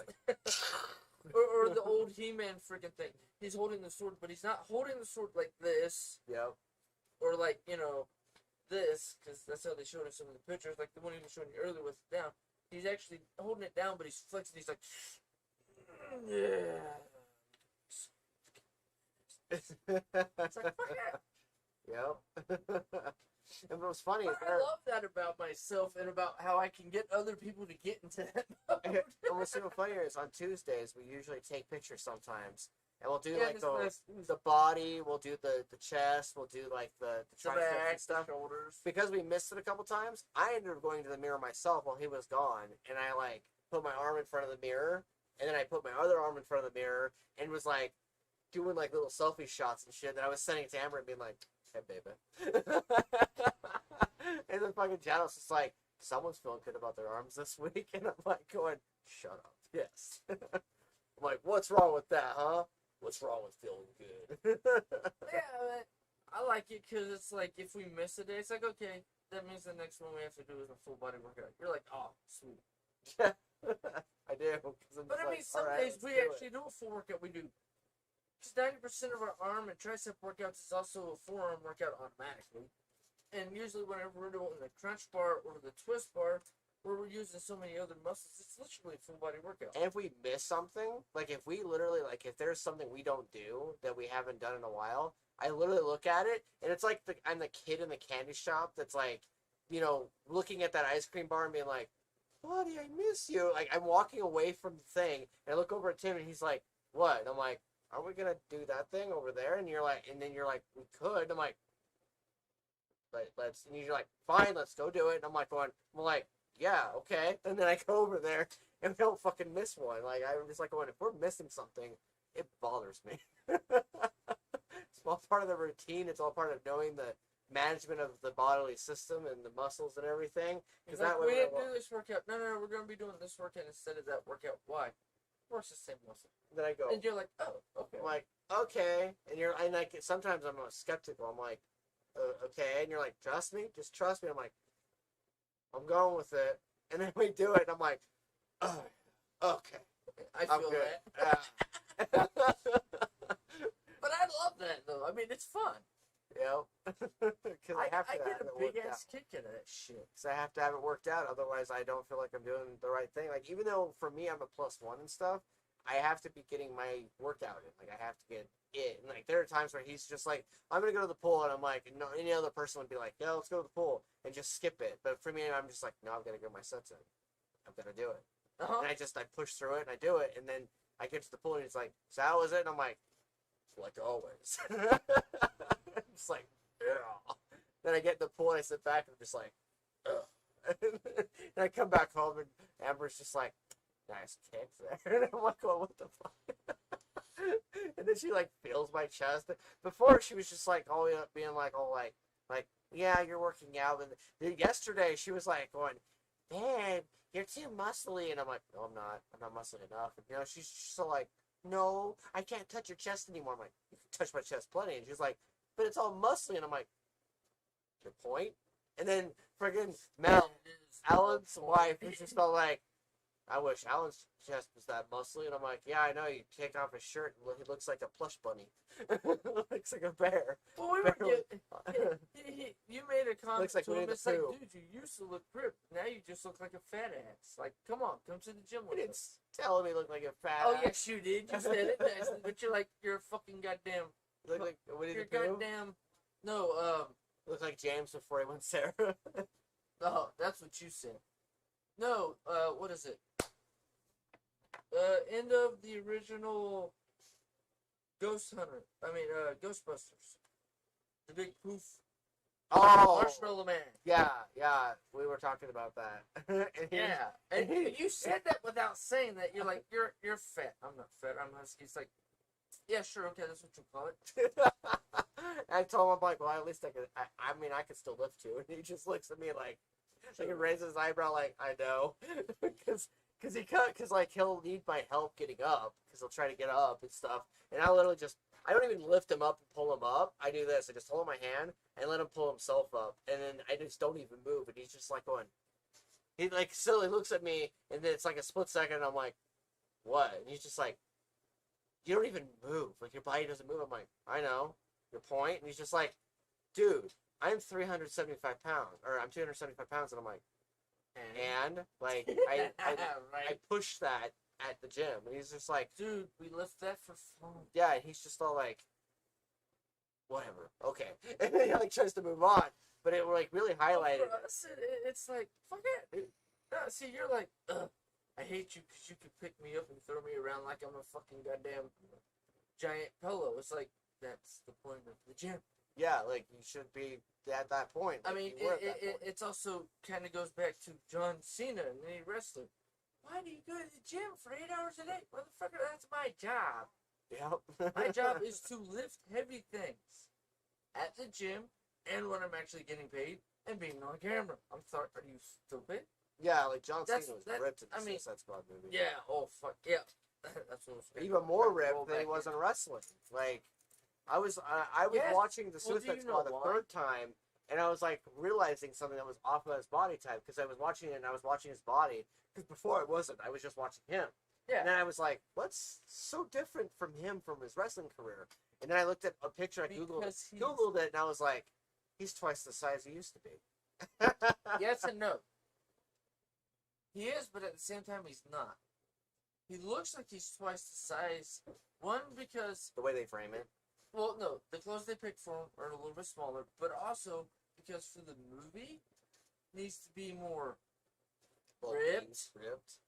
So he drinks less water and, does the little things that they have the movie stars do so that way they look more ripped. That's Or like the fucking guy who miserable but muscular. did Witcher, the movie, Yeah. who plays Superman. Can't Mhm. remember the actor's name. You mean Henry Cavill? Yeah. Yeah. See, you're good with the names. I'm like, this guy who's in this movie and this TV show. That's his name. Yeah, I'm that guy. good with a lot of pop culture stuff. That's what I'm good with. Well, you're good with the names. I'm shitty with Yeah. names. I mean, hell, I proved that I'm freaking the terrible last with couple names. weeks. I just happen to know their names. You know their names because they're part of pop culture. But he said he would do The Witcher again, but he doesn't want to, and because of the diet and how dehydrated he has to be. So that way, when he's sitting in the hot tub getting up or, taking a bath, or Oh, the I scenes watched. when he's shirtless, where he talks about he has to be so dehydrated, it's painful. I watched WitcherCon with the whole Uh-huh. thing where they do the. I know what you're talking about. He says there are no bathtub sequences in season 2, but he does do some non-shirt work. And he's like, the way he said it was, I do some non-shirt work for you, fleshy types. But see, people that want the flesh. That's his thing. He doesn't like doing a lot of those shots, because it's the dehydrated. Yeah, he how you can't can see stand it. every fucking Yeah. goddamn muscle. He hates it. Like him and Hugh Well, Jackman. look at 90% We're going of on the about people who do, I have to be in the scene where I look like I'm fucking ripped to shit and 20 pounds heavier than I am. Yeah. No, he's not 20 pounds heavier. He's actually 15 pounds lighter because he hasn't drank water in a week. Yep. The only liquids he gets, or any moisture to keep his body hydrated enough to live, is the little bit he gets with his fucking food, or the protein shakes he's having to shove down his throat to feed the muscles to keep him built. Yeah. It done. It sucks. I mean, I'd do it just to be like, here, look at me, but it's like, I don't mind having my belly, because under my belly is still freaking a goddamn 6-inch wall of, hit it, bitch. You're going to break your hand. Okay. Try me. Not much gym this week, and yet Amber still walks up to me yesterday and goes, try to hit my stomach, and then she goes, ow! And I'm like, what? She's like, But see, we've gotten to that she's point. like, you've got this Wall wall. have to go to the gym as much, and that's why it's like this last week with Jose shit. It's like, okay, no, I'm just done with trying to get you to the gym on Saturdays now. Yeah, he's kind of a pain in the ass. Like, I love the guy and all, and he's he's an awesome stepdad. He's an awesome He's an dad awesome figure person. and everything. An awesome person to be around. But He's he not does whiny, man. not like doing anything physical aside from his job. Like, He doesn't isn't, even like, do a lot of working physical out. at his damn job. Yeah, like, when we were at the gym, for us, putting 245s is normal on, like, say, bench press, Yeah. and, like, trying to push ourselves and do a lot. is normal, for him, like, putting a 25 25 was on hard. each side was a bitch. Was hard. Like, he was able to do 3 or 4 reps, and then he had to lower it back down to 10 on each side. And then from there, he went down to 5. And I was like, okay, whatever. You know, I was around 25 when I first started, and you know, it was like 20, 25. But with him, it was like he was barely able to even do that. And I was just like, going, dude, you need to come here more often. And he's just like, he was all like going, I don't know, you know, I have to work out the scheduling. And I'm like, dude, I worked at Verizon, and I was here all the time. Like, I would, you know, work out here a lot, and I would still be working with Verizon. I have kids. I have 3 of them. And you're not coming to the gym a lot. It's just, he makes some excuses. Everybody has their excuses. That's like your brother, either one, pick one. Yeah. I don't want to. It's lifting heavy shit. Or I don't need to. I'm already at muscle. No motherfucker, you're skinny. For the one. Yeah. The other one is, I don't want to. I don't want to hurt myself. Well, you don't hurt yourself. You just lift until you can lift heavy shit like we do. Yeah. And what's funny is Nico's very positive about my muscular change, because, like, But Nico's when I was not over positive in getting their themselves to that own point. muscular change. Like, I was sitting there and I was, Because if Nico talking about was it. more into getting themselves to there, yeah. then Nico, okay, for one, that time of the month sort of shit, because the transition, they got the money to finish it and do whatever. One would be a lot less of a hassle because you get your muscles so built. Any little quake or twitch, like I get freaking, you know, here when my muscles like flex, we haven't worked out in a couple days. Yeah. Or you haven't done enough home workout. It's like, okay, cool. I mean, it's annoying, but does it hurt? Not really. I've gotten so used to it, it's like, okay, I gotta do 100 freaking, and I literally just flex the muscles for 20 minutes. Yeah. Do 200 freaking just flexes. And if, no offense, the people who are like, I'm fat, or I'm chubby, or I'm husky, fluffy, whatever fucking name you want to give it, if they'd actually take the time, just bullshit time. It's like a half an hour workout to do stupid little things. Yeah. On a constant. To be in shape. To build To up that be muscle tolerance. in better shape.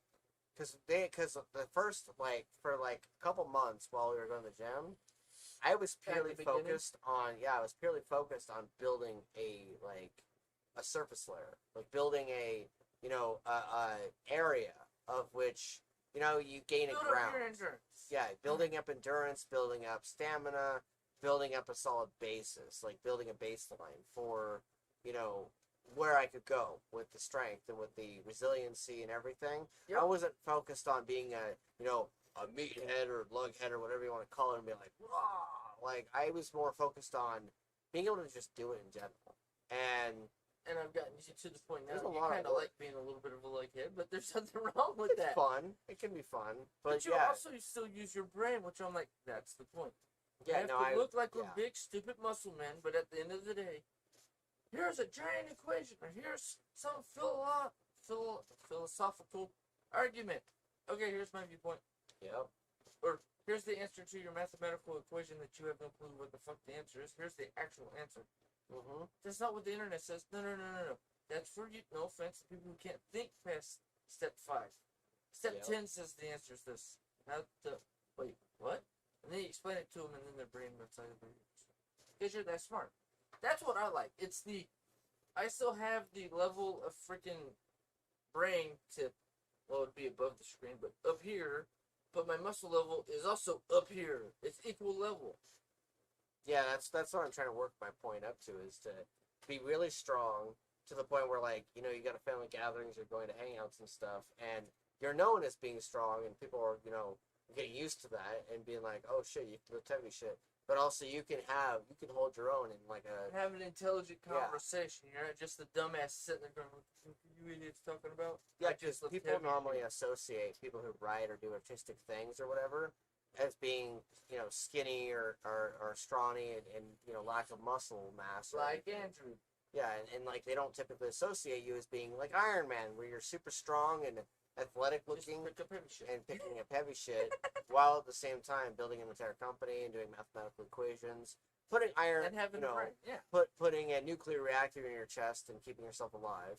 Like, you know, there are so many things that people don't associate with the same things with. And so for me, it's like I'm trying to match my ability to move and lift heavy shit with my ability to use my brain. And it's Well, awesome okay, to be able this to goes back to a funny saying from NDBZ. You'd like it because it's when Vegeta's talking to Goku. Vegeta makes a comment because a lot of people like putting it in a lot of stuff. It's even in one of the background noises I have playing during workout. One of my workout background noises. What is your muscle? Another one of your weak muscles? Because your brain's a muscle. Yeah. What is that your weak muscle? Because you don't work out your brain either. It's like, no, motherfucker, I work out everything. Yeah. You know, it's like, no. I lift heavy shit. But guess what? So does my brain. You have to work out every muscle. I didn't even But see, realize that's how also much. why I talk so much. Because I work out this muscle. That's why Yeah. my face isn't just... I actually have definition. Yeah, even with the beard. well, I was like, sometimes I don't have it in mind on how much shit we lift or how far we go until I'm at a storage unit with my buddy and he's telling me he wants me to lift a cat tree. And I'm lifting it like it's a fucking backpack, like one of those light backpacks. And lifting it up and then throwing it. And he's looking at me and being like, okay, He-Man. And then I'm grabbing his bed, which is a metal contraption. Oh, I like that you changed your name on this. With the metal, the metal bed. He took it apart. I was gonna lift it anyway, but he took it apart and took it in half. And so I grabbed it by the middle and on the other side, and I just ran with it up the stairs. And he was having trouble with it. And so I ran back, saw he was having trouble with it still. I asked him, I'm like, you got that? And he's like, dude, I can't. I'm like, okay. So I flipped it back up, grabbed it by the middle, grabbed it by the side again, like a shield, and ran with it. And he was like, fuck me running. But like, so it was rather nice being able to have that revelation and knowing that I have been busting ass that hard. And like not having any trouble lifting it. And it was great. So keep doing it. Yes. Keep busting ass, keep fucking getting stronger. Because I've got you saw me. I got myself to the point where on the triceps machine, I'm able to do like 235, and 265 is like I'm basically machine's carrying me. It's doing triceps on me, but like I'm almost that point. And then on the other machines, we're getting there. And we're pushing hard on it. Like butterfly, we were up there, like we're doing the pelvic butterfly thing, and then like doing all these other machines, hammer throw. Like we're getting up there. We're getting to the point where we're able to do hammer throw and do 245s on each side, do 180 pounds plus the machine's weight. Yep. And it's like I back in March, April, I never would have seen it happen. It was April. That's when I get the number. Yeah, I never would have seen that happen. Except telling me by the time August hits, I would be at that point. Or July. He told me. I knew it. And I'm like, no, not really. And he's just like, no, you will. Just trust me. And I'm like, okay, I'm going to go with them. I'm doing it every day anyway. And so we just kept going, and now we're here. So. Just need to keep up on the website building and putting out writing stuff. For me, it's my mentality was just keep going. Just don't worry about it. We'll get there.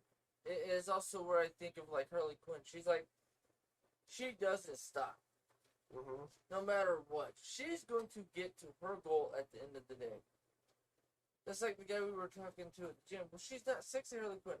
Harley Quinn's just been sexy because she's just that fucking badass. It's like me dragging you to the gym. I'm not that badass. Don't worry about it. You will be. And now you are that badass. We are that badass. Now I show up and my aunt is literally asking me. She's known me since I was a scrawny little 11-year-old boy.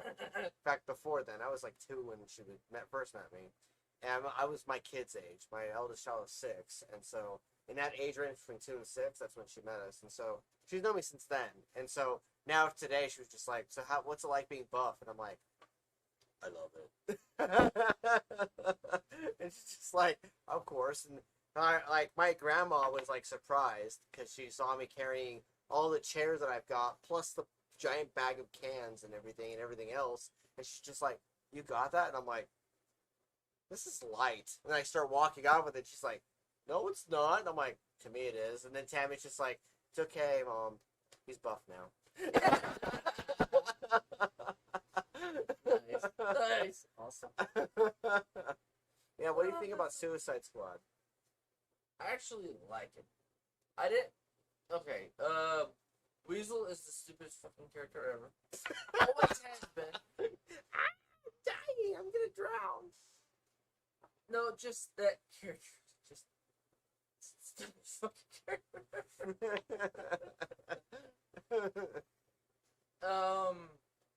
I can't remember the guy's name, but Boomerang guy. I was kind of pissed he died.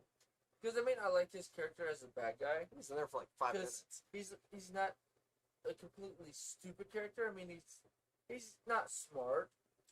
Sorry, did I spoil it? But he's not a complete idiot. But it's like, why the fuck did y'all kill him off? And then when, because John Cena's character and the other guy who's supposed to be in charge of the team, when they get to the Deadshot resistance camp, because they think the I'm sorry, Bloodsport. what's the guy's name? The guy that's in charge of the group one, who was in the original movie. You mean Rick Flag? Yeah, Flat. Yeah. They thought they were part of the government and stole him, so they killed everybody. And she's like, "You motherfuckers, that was my family." Yeah. And they're like, "Oh wait, you were the resistance." That's right. Yeah. And it's like they're all like, "What family? We didn't see anybody here." and then somebody just and then, dropped. And then the guy, and then all of a sudden, anyway, King Shark spits out, coughs up the fucking little pendant Brother thing. or nephew, Yeah, whatever it was. he's like, and fucking drops, and then all of a sudden out of nowhere, Polka Dot Man goes, "I killed them. They looked like my mom, and I liked it." And they're just like, "Fuck."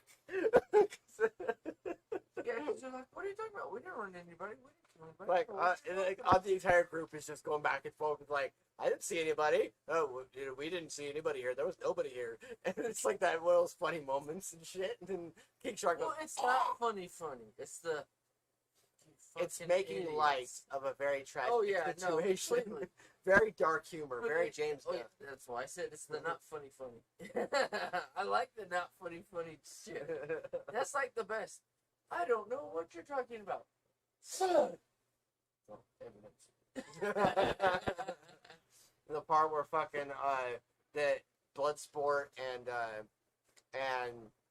Captain America wannabe guy like so they're trying to kill everybody and shit, and then fucking John Cena's character just starts stabbing the guy as he's laying there. He's like as he's walking along, and the guy's just getting stabbed while he's sleeping, and you're just like watching this, you're like, fuck, Brutal. what the hell? And you're watching as he's just like, he shoots the guy. He's like, you don't get that one. He just looks and goes, just wait for it. And then the head goes, and he's like, what? He's like, that's cheating. And he's like, no, it's not. Not when it's dope as fuck. And you're just like watching. You're like, this interplay is amazing. Oh no, the interplay. I thought it was funny though that the king or ruler of the island wants to marry Harley Quinn at the end. She kills him because he She had douchebag like and- this entire monologue where Oh, she's yeah. like going on about tasting men, how she promised herself that the minute she'd red pick a flags better started, one. Oh yeah. that red flags would happen, that she'd kill the guy because of her traumatic experiences with Joker. And you know, Joker's never even mentioned, but you could tell she's talking about it. Like the word Joker It's never obvious. appears, Oh but you yeah, can no. tell. You're like, she's talking about Joker, and like she's talking about Obviously. psychopaths and this and that, and she's the psychopath who kills the guy just because he mentions killing children. And you're just like watching this, you're like, well, that telenovela style movie just ended because he just died. Well, no, I thought it was funny that he's trying to seduce a Psychopathic killer. basically a serial killer who has not a fucking goddamn ounce of give a shit. The That's what part he where- says about killing kids. We don't kill kids. Okay, we see where her fucking line is. And what's funny is, and one of the parts I absolutely love about that whole sequence, up to the part where she rescues herself, they go to try and rescue her. She rescues her fucking self, but she's in the prison. She's in the little cell where they're got her strung up and everything, and you're supposed to feel bad for her because as the audience member, you're like, Harley Quinn's strung up. What the fuck? And you're watching this. They're torturing her. They're electrocuting her, and the guy walks out. Ooh, baby, Yeah, she's doing that shit. I loved it. Guy walks out to go check on something. So his guard's watching him, and he's sitting there texting someone, emojis and shit. And the camera pans onto her face behind his head, and all you see is her eyes just like pissed off. And you're like, and at that point, you're like, that is a cold-blooded, chilling killer. Like that's not a victim. That's not an interrogation subject. That is cold-blooded Harley Quinn, and she's about to murder someone. And then she like lifts herself up like a gymnast would, and then she grabs the thing, frees her, kills him first, then grabs the key and frees herself. And you're just like watching it, you're like, I was fooled into feeling sorry for her. No, for me, I'm like, they finally did that in the scene. Okay. And then it gets to the next scene where she just starts bulldozing the place. That's like we were talking about my thought process. It's like, okay, Darth Vader's like Luke's dad or uncle or something, and you're like, I never saw that coming. I'm like, oh no, I saw it coming. Well, how the fuck did you see it come? I'm 5 or 6 years old when I watched that movie, and you're 5 or 6 years old, and you're like, I called it. But see, it's the mentality. No, I get where you're coming from. Where like they were trying to do this. I'm like, yeah, that doesn't work for my brain. I already knew what was gonna happen. That's like homeboy, like she's not sexy. Oh no, she was still sexy, but not the way you see it. Yeah. That's where my brain goes. Just like she was literally being regular Harley Quinn, being the serial killer. You fucked with me, you're dead, motherfucker. What I love for most, me, that's the sexy part. What I love most about that whole scene, by the way, what I love most here we go. is not only did they not show blood ever, and it's rated R, they show it from her perspective. And you would think from her perspective, blood would come out, be more exaggerated, they could have gone that direction. No, Gunn went the direction of everything's flowers and stars. Because she's been electrocuted for hours, presumably. And she's been tortured. Days. Yeah, tortured, interrogated. They've gone and they've made the giant grave mistake because they don't know Harley Quinn in America because this is somewhere else in another country. They don't know Harley Quinn, so therefore they have tortured her beyond the point of return. She's no longer sane at that point. She was already insane, but she's no longer Harley Quinn regular sane, where she typically involves the people and she won't kill you for your cookie. But she goes to an entire place, and the blood splatter and like the death scenes are all stars and flowers, and it looks like you're on a psychiatric trip. Like it looks like you're on a psychedelic trip from hell, and as they take the sequence of Birds of Prey, and he did it better. And he just does the whole sequence where she's just rampaging through the place.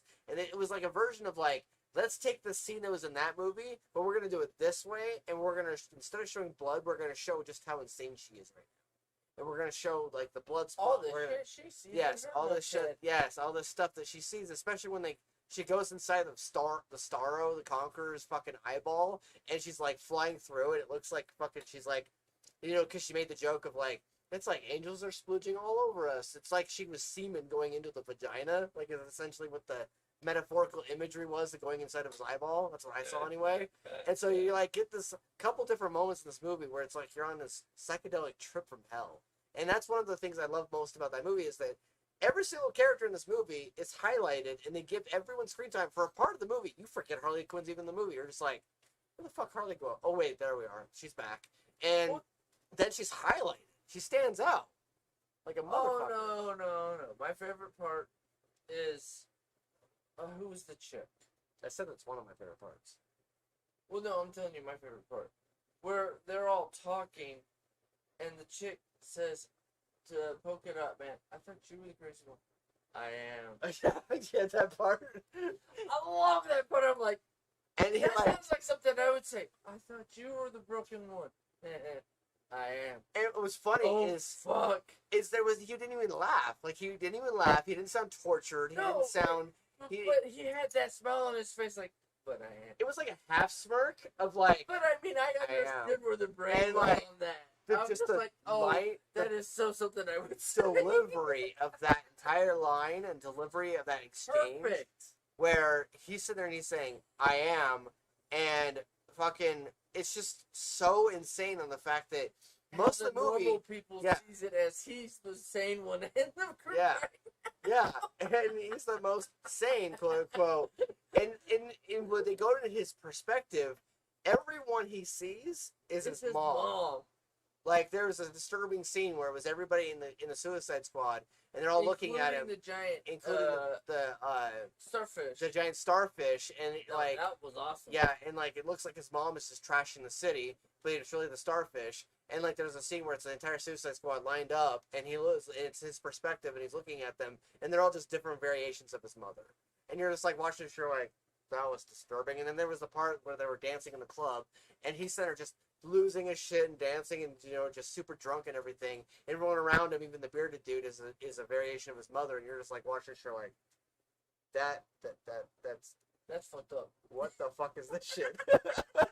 When the actual serious fuck just happened? You see, no. When we see that, right after she's like, I thought you were the crazy one, and then later they show that, I'm like, oh, that makes sense. That's fucking hilarious, too. I love it. And one of the villains of this movie is not even the starfish.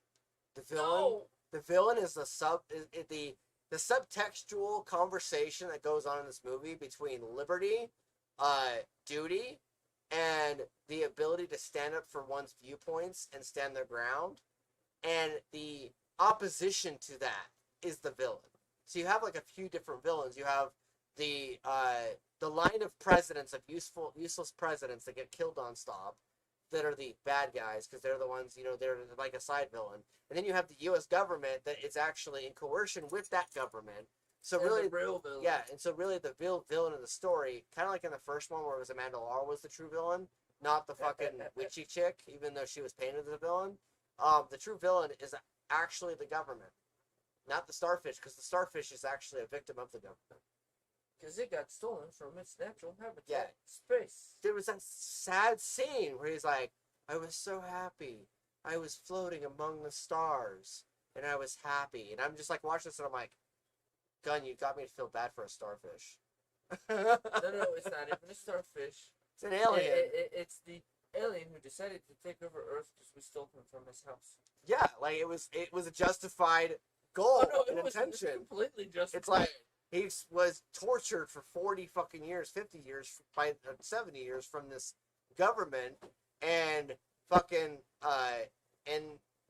like the Thinker was helping them torture him. The Thinker was, helping experiment on this creature, and this creature's like, fuck you, I've had enough. I'm gonna break out and I'm gonna wreck some shit because I'm pissed.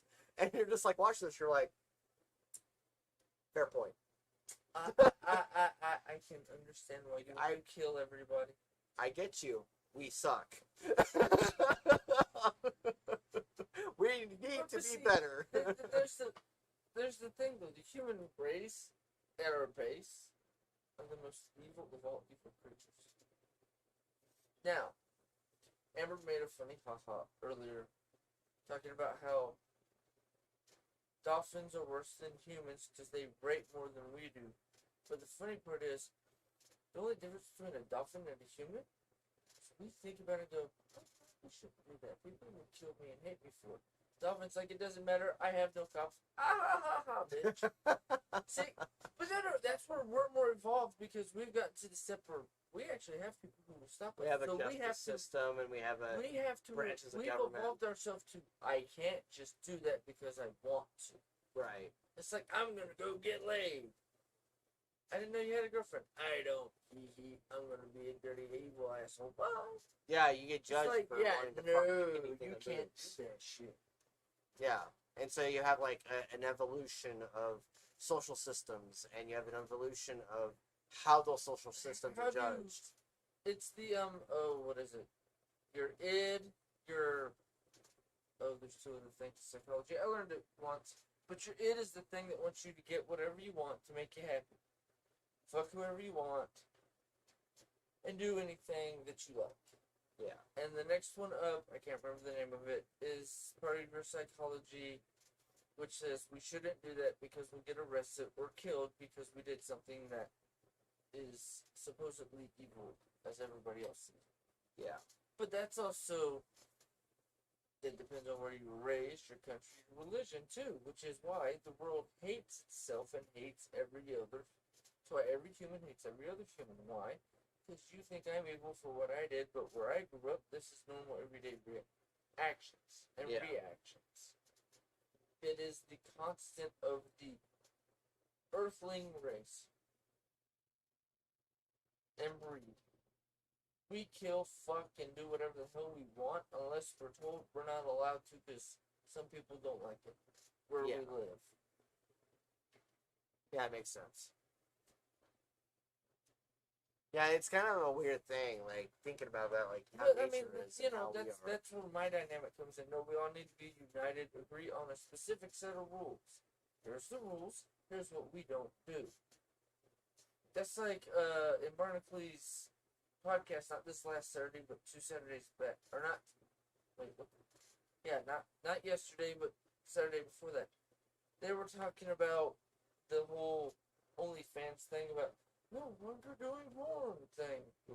Came up as a subject because they were going to talk about it, and part of it ended up becoming.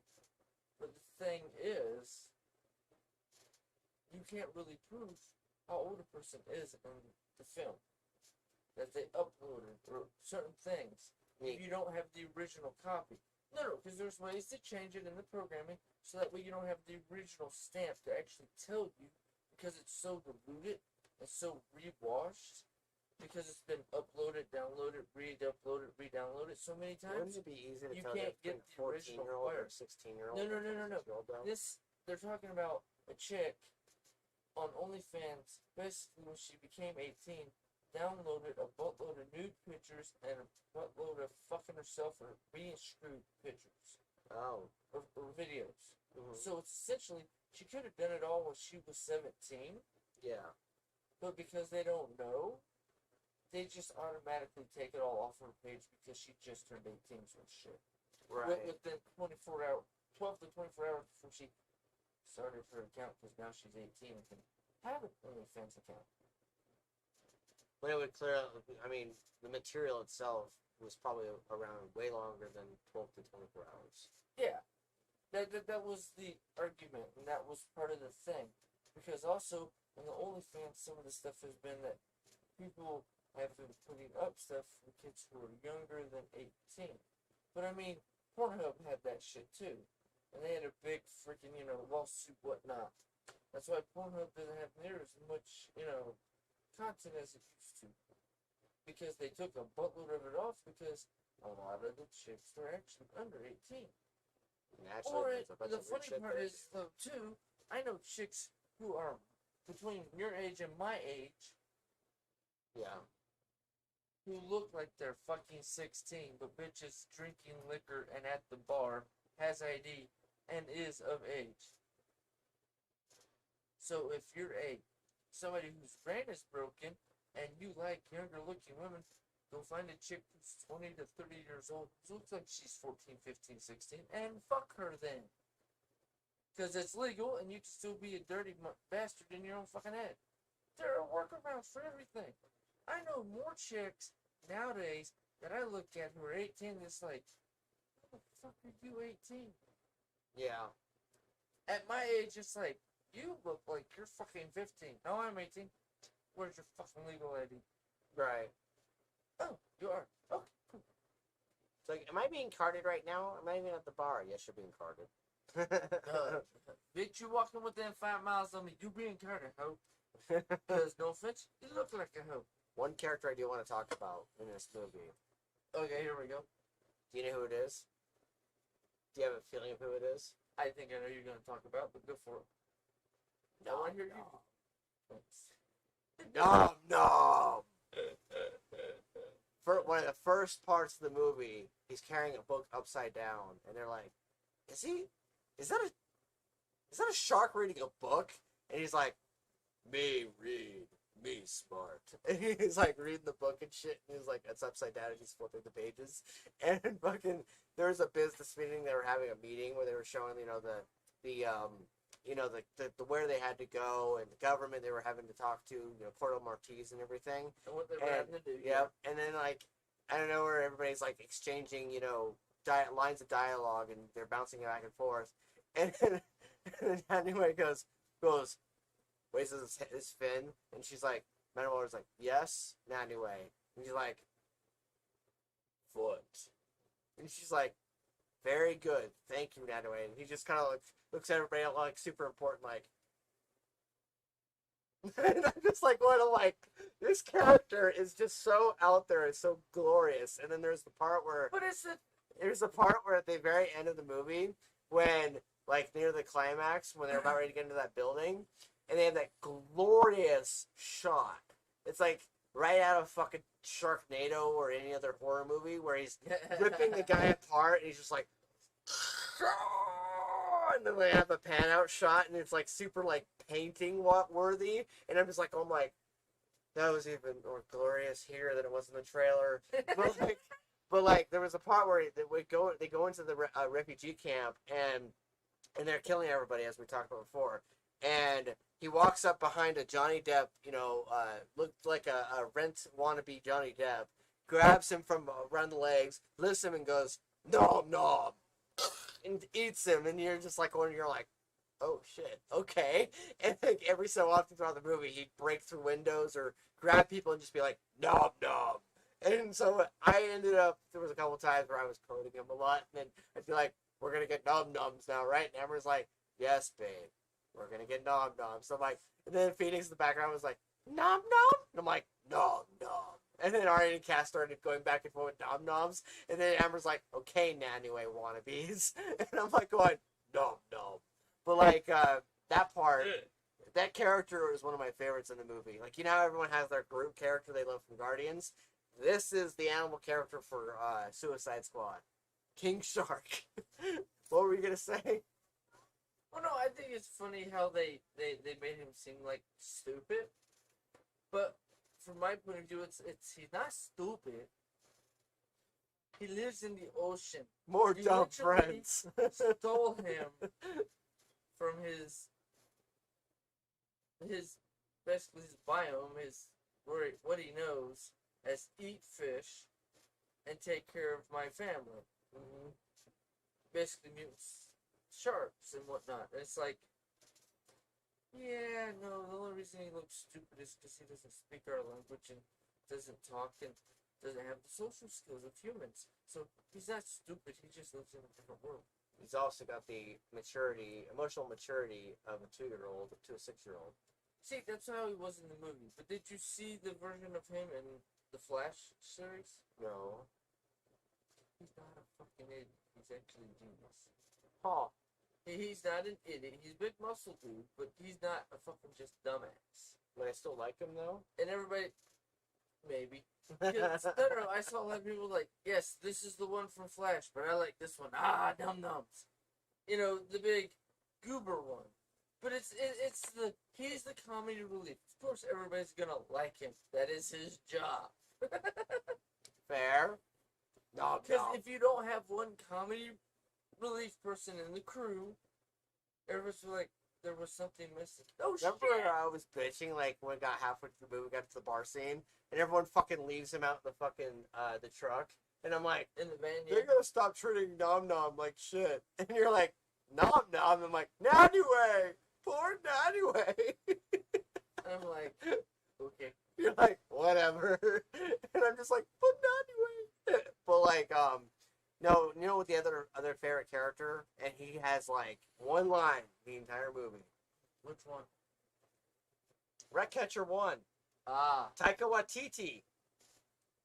By the way, Taika, who did Guardians and has done Thor Ragnarok, he was in this movie. He has, like, one line. But it's glorious. You with the ones you like and me just like, that was a good movie. It's I'm sorry, I like smaller characters that nobody will either pay attention to or they'll forget about them. And you're just like I like how she was just like, we have a Miles, or what was the character's name? Miles, or what was his name? Which The Hispanic guy. Where she's like, I would have known if we had that guy with us. And he like gets blown up and fucking the one person that cares about him is Polka Dot Man. You have to look it up. Polka Dot Man is the one guy that cares about him. And it just shows you how shitty of a person Harley Quinn is. Well, Harley's always. I'm gonna look this up. Go for it. But I mean, Harley is a unique character on her own. She's specifically Peacemaker. I keep forgetting his name, but that's how. which one? That's John Cena's name is Peacemaker in this story. Oh yeah. I'm gonna look up this guy. Hold on. I'm gonna Go find ahead, dude.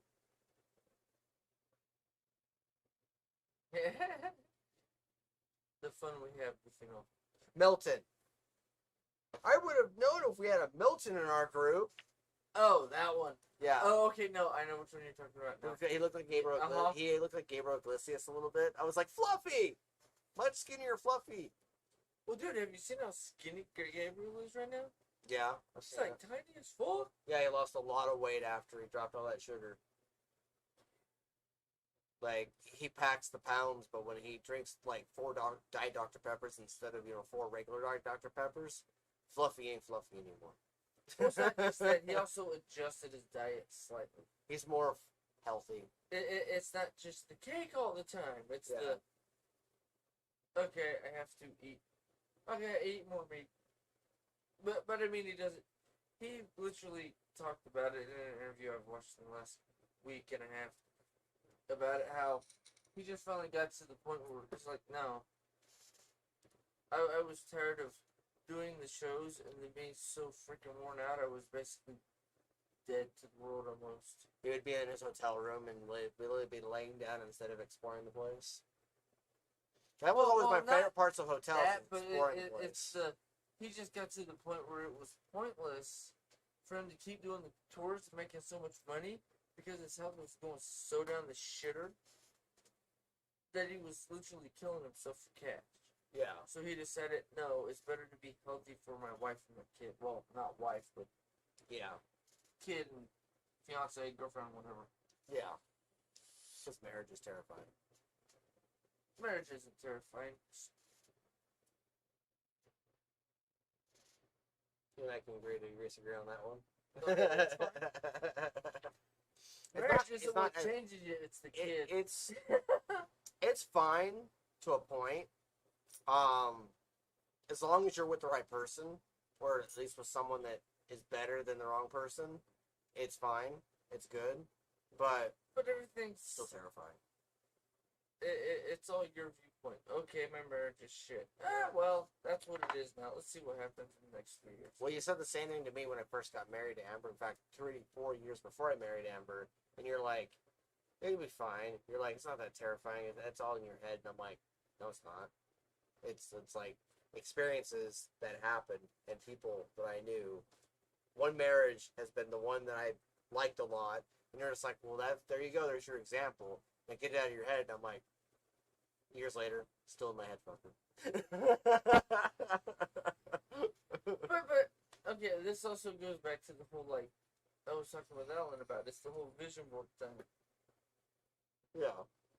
But also, you've been, like, a lot more mellow because you're like, okay, I'm moving forward.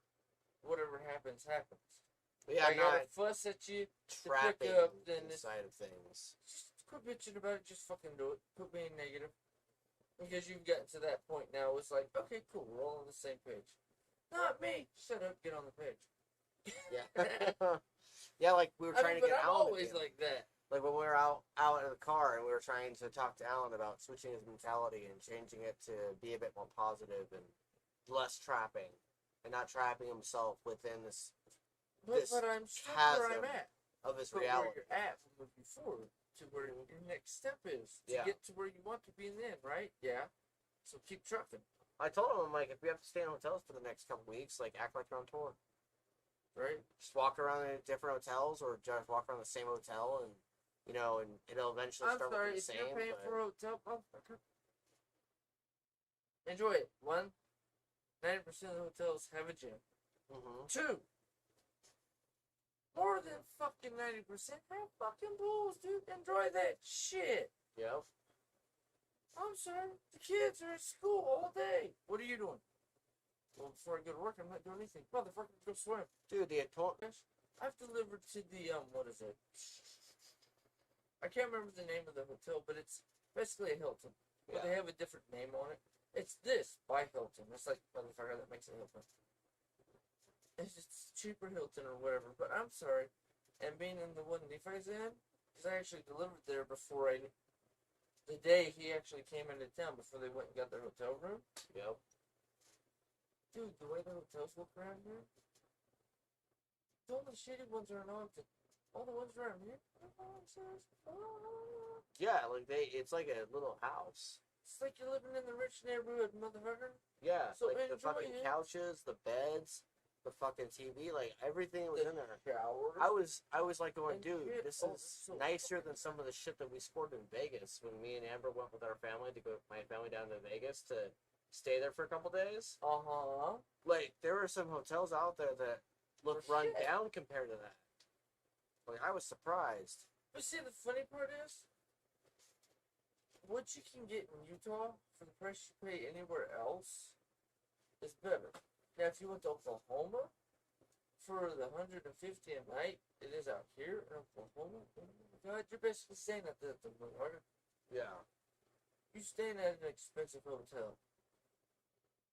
But the ones that would be like considered here cheap and like run down crap ones in Oklahoma when I lived there, Yeah. the prices they are now, that's still like fucking middle class, fucking nice ass hotel bedrooms with a fucking nice ass pool. They got the continental breakfast or a restaurant attached to it. I'm sorry, spot on. But Yeah. the beat.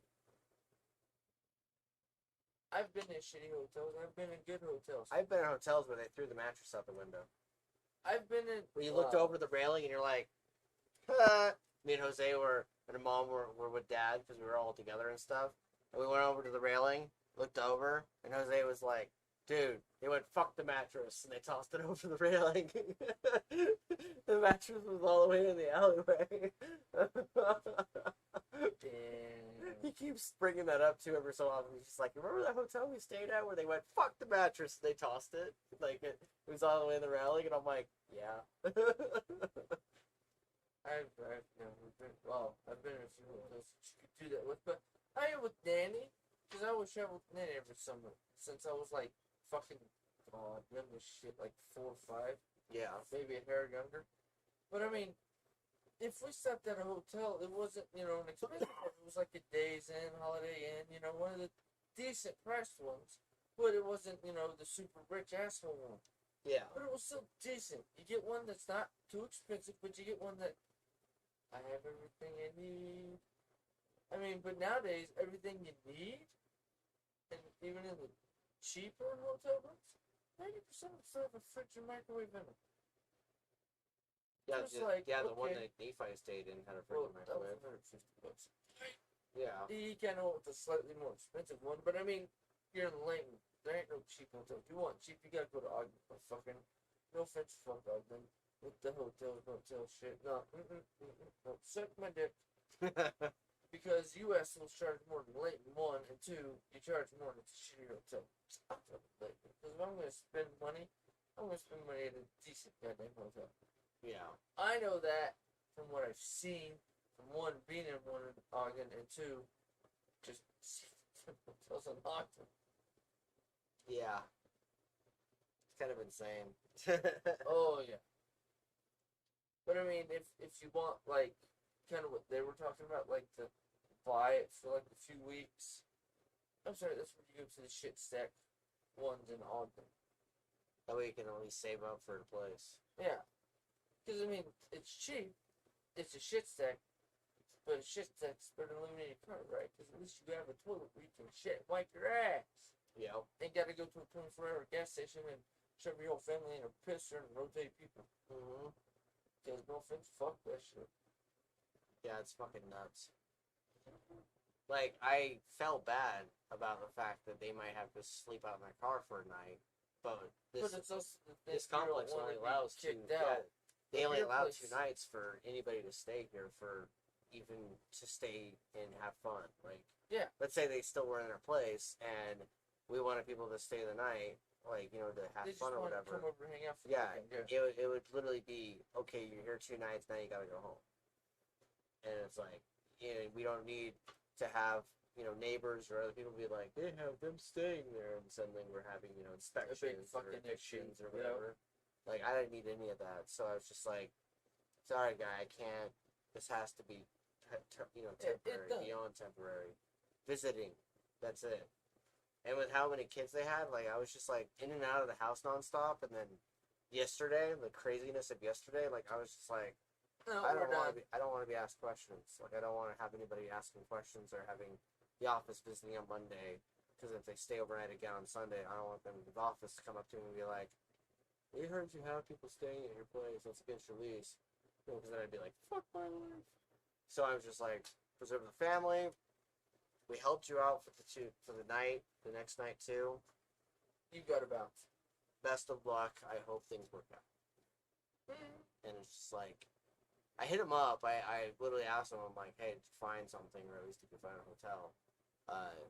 And so, waiting on that response to at least make sure that there, you know, something okay is happening. Because it's one thing to, like, you know, ask them, you know, to tell them that these things and stuff, and then just not even check on them, and just it'd be like, oh yeah, like, that's just being a dick. All right, get the fuck out of my house. I gave you your 2 days, bitch. Yeah, they not even talk to them or anything. So I was just like, yeah, hey, no, I how are you doing? How are things going? That sort of thing. So I hope that he is okay. I hope they are okay, because they've got 3, you know, little girls, and they've got Damien, who's the older one, and he's like 11. So they've got little kids with them, and it's just like, oh my god. In this economy, in this world, where we turn to fiction to make ourselves feel better about how shitty the world is, like... Well, that's where the damn conversation came up the other day. Well, the damn system doesn't work because of this, and this. It's like, yeah, and the system also doesn't work for people like me who are handicapped because you decided you wanted to actually have a job and make money. The government gives you disability, says you don't make enough to fuck with your disability, but guess what? Fuck you. We're not helping you with your kid's medical or whatever. It's like, really, bitch?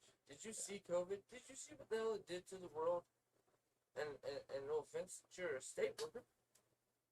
How much have you had to fork out and help people because of this shit? What's that got to do with it? You're going to fuck me because I make $4.70 an hour on disability equivalent if I work a 40-hour-a-week job. And you're going to tell me to fuck myself? Yeah. And even if you add what I get for my kids, because I'm on disability, so I get money for them to help with having a house and buying them clothes and food, at max I make $5.56 an hour. That's still a buck and a quarter cheaper than minimum wage. Yeah. And I get fucked. When actually, people who are making $9 an hour right now because of the way fucking COVID hit everything, and just the sickness just fucked the whole world, and with as much as people are making right now, just going and getting bullshit jobs, yeah, $10 to $20 an hour on 90% of the jobs out there, dude, go fuck yourself trying to tell me I make too much because I'm doing a little bit of DoorDash here and there. Not to mention how much wealth the rich have accumulated over the last year and a half. Just with everyone because buying everybody everything else at Walmart or has to Amazon buy it or offline, and corporations rule the the world. motherfuckers who are already rich are still being rich and not helping anybody. Yeah, and it's like they've amassed a ton of wealth because of the fact that they've been able to been stuck at home. Yeah, quarantine. also because 90% of the states that went out of quarantine that I've heard are out of mask wearing. Hell, ours is almost back to fucking mask wearing it everywhere. Recommend it. Wear your mask before you come into the store. Yeah. I've seen, I don't know how many signs of doing DoorDash that they're asking. Or it specifically says, if you ain't been fucking vaccinated, don't fucking come in here without a mask, motherfucker. Yeah. And because I donate plasma. There's a new variant. Twice a Delta week. variant. Dude, there's like 3 of them already. And 2 new ones that just popped up? I've been keeping track. We have 3 of them. What the fuck? Rolling around. And And I've heard from It's never gonna end. both sides of the parties, both sides of the argument. And the funny part is, the people who didn't get vaccinated are the reason that us who got vaccinated are either making, or because of the way the vaccination works with our bodies, or works in general, we are the reason, because they didn't get vaccinated, that there's new variants that are fucking with everybody. Yeah.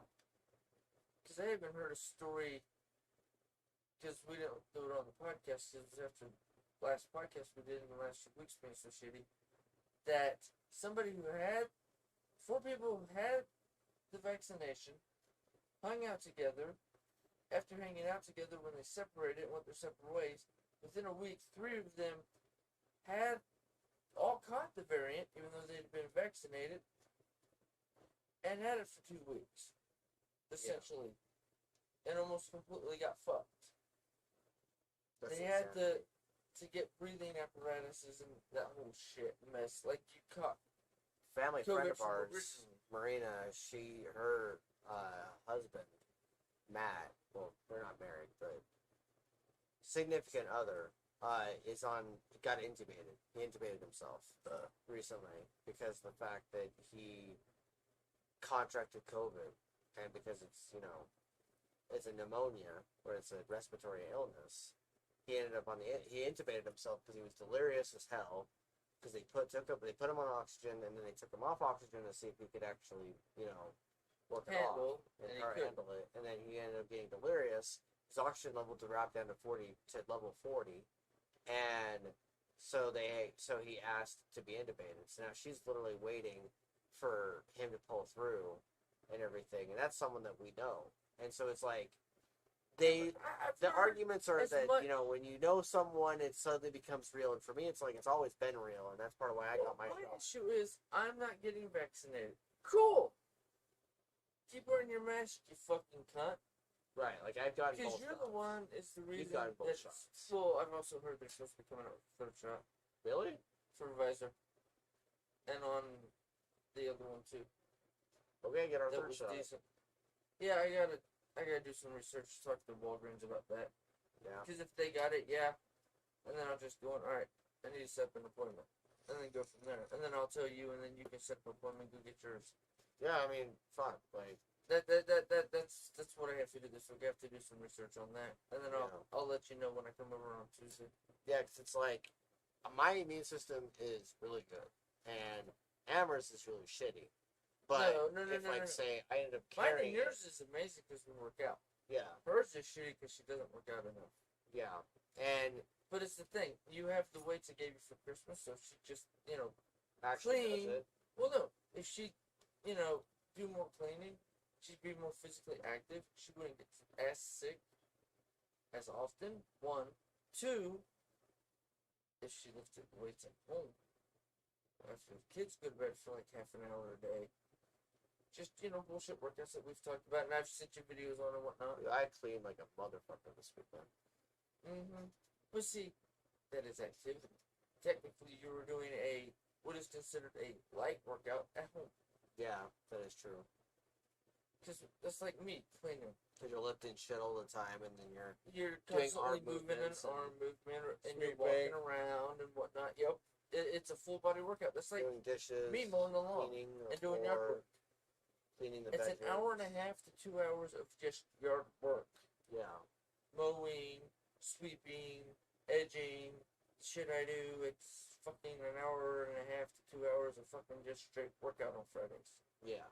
That's why it's like, I don't need to work out on Friday. You need to work out at home if you work out. And I've told you that. Yep. Because Fridays is my automatic workout because it's yard work day. Yeah. So, I mean, even when I don't work out, I still work out because I find something to activate my muscles. I find a way to work out. Like,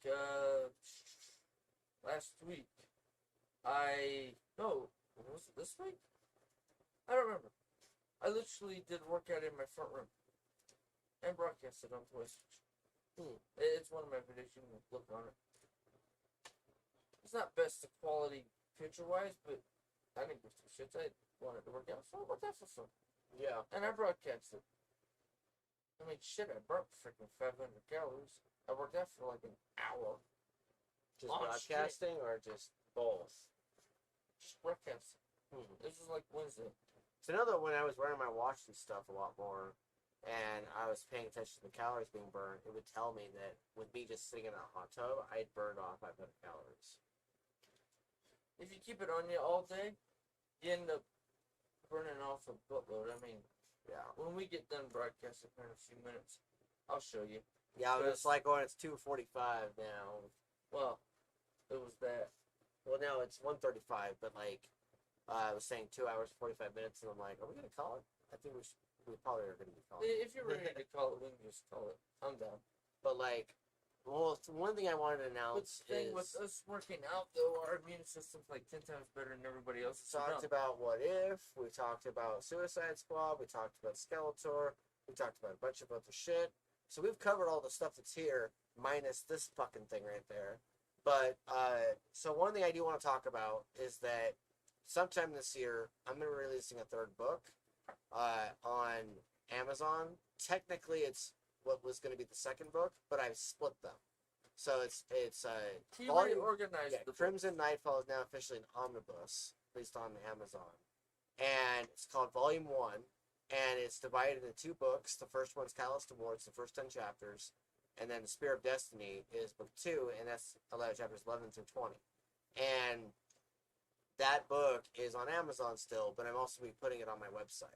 And in October, November-ish, I'm planning on releasing book 3. I haven't released the title. The title's not going to be said whatsoever. It's just book 3 right now. Yes, I already have a cover. Yes, we've already worked out the design and everything, but something in withholding. So book 3 is going to be this year sometime, and then book 4 is going to follow that. So I just had to plug that because working on that stuff, amidst all the craziness, amidst the life insanity that we've experienced the last but month and a half, because 2 months. I've pushed you and told you what you need to do, and you've actually taken some of the advice and decided to do you, you're in a lot better mindset than you were last year.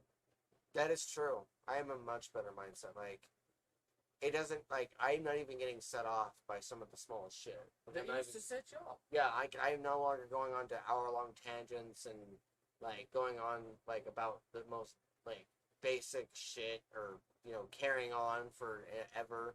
Or going on about things from the past or going on about stuff that's You finally in hit here. the next damn level. Like, I'm starting to get to that other level, and I think part of it... I'm enjoying it. Yeah, part of it is Russell Brand. We're listening to Russell Brand with the Luminary podcast. You're welcome, Russell. Free plug. But a Luminary podcast with like he listens to therapists, listens to psychiatrists, talks to professionals. He's got a very psychology, but also a very universe-driven set of podcasts. He talks about politics as well as this guy. Like there's so many different. I could show them the videos, but they would go on back and forth for hours if they really wanted to. But like they knew each other. And everything. No. But, put me in a room with him. You'll have a 10-hour fucking broadcast cut up into freaking 2-hour fucking segments. You would. Like I've gone to the gas station and listened to 15-minute chunks or 2-hour chunks of information.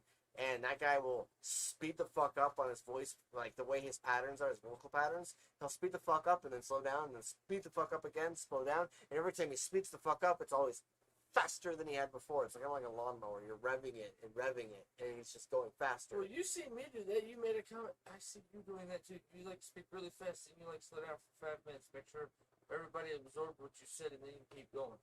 Yeah, like he's like. He says things like the synopsis of the thing of their mind, and then he like eventually speaks the fuck. You think he's doing rap, like you think he's rapping, like you put a rap track in the background and it would fit.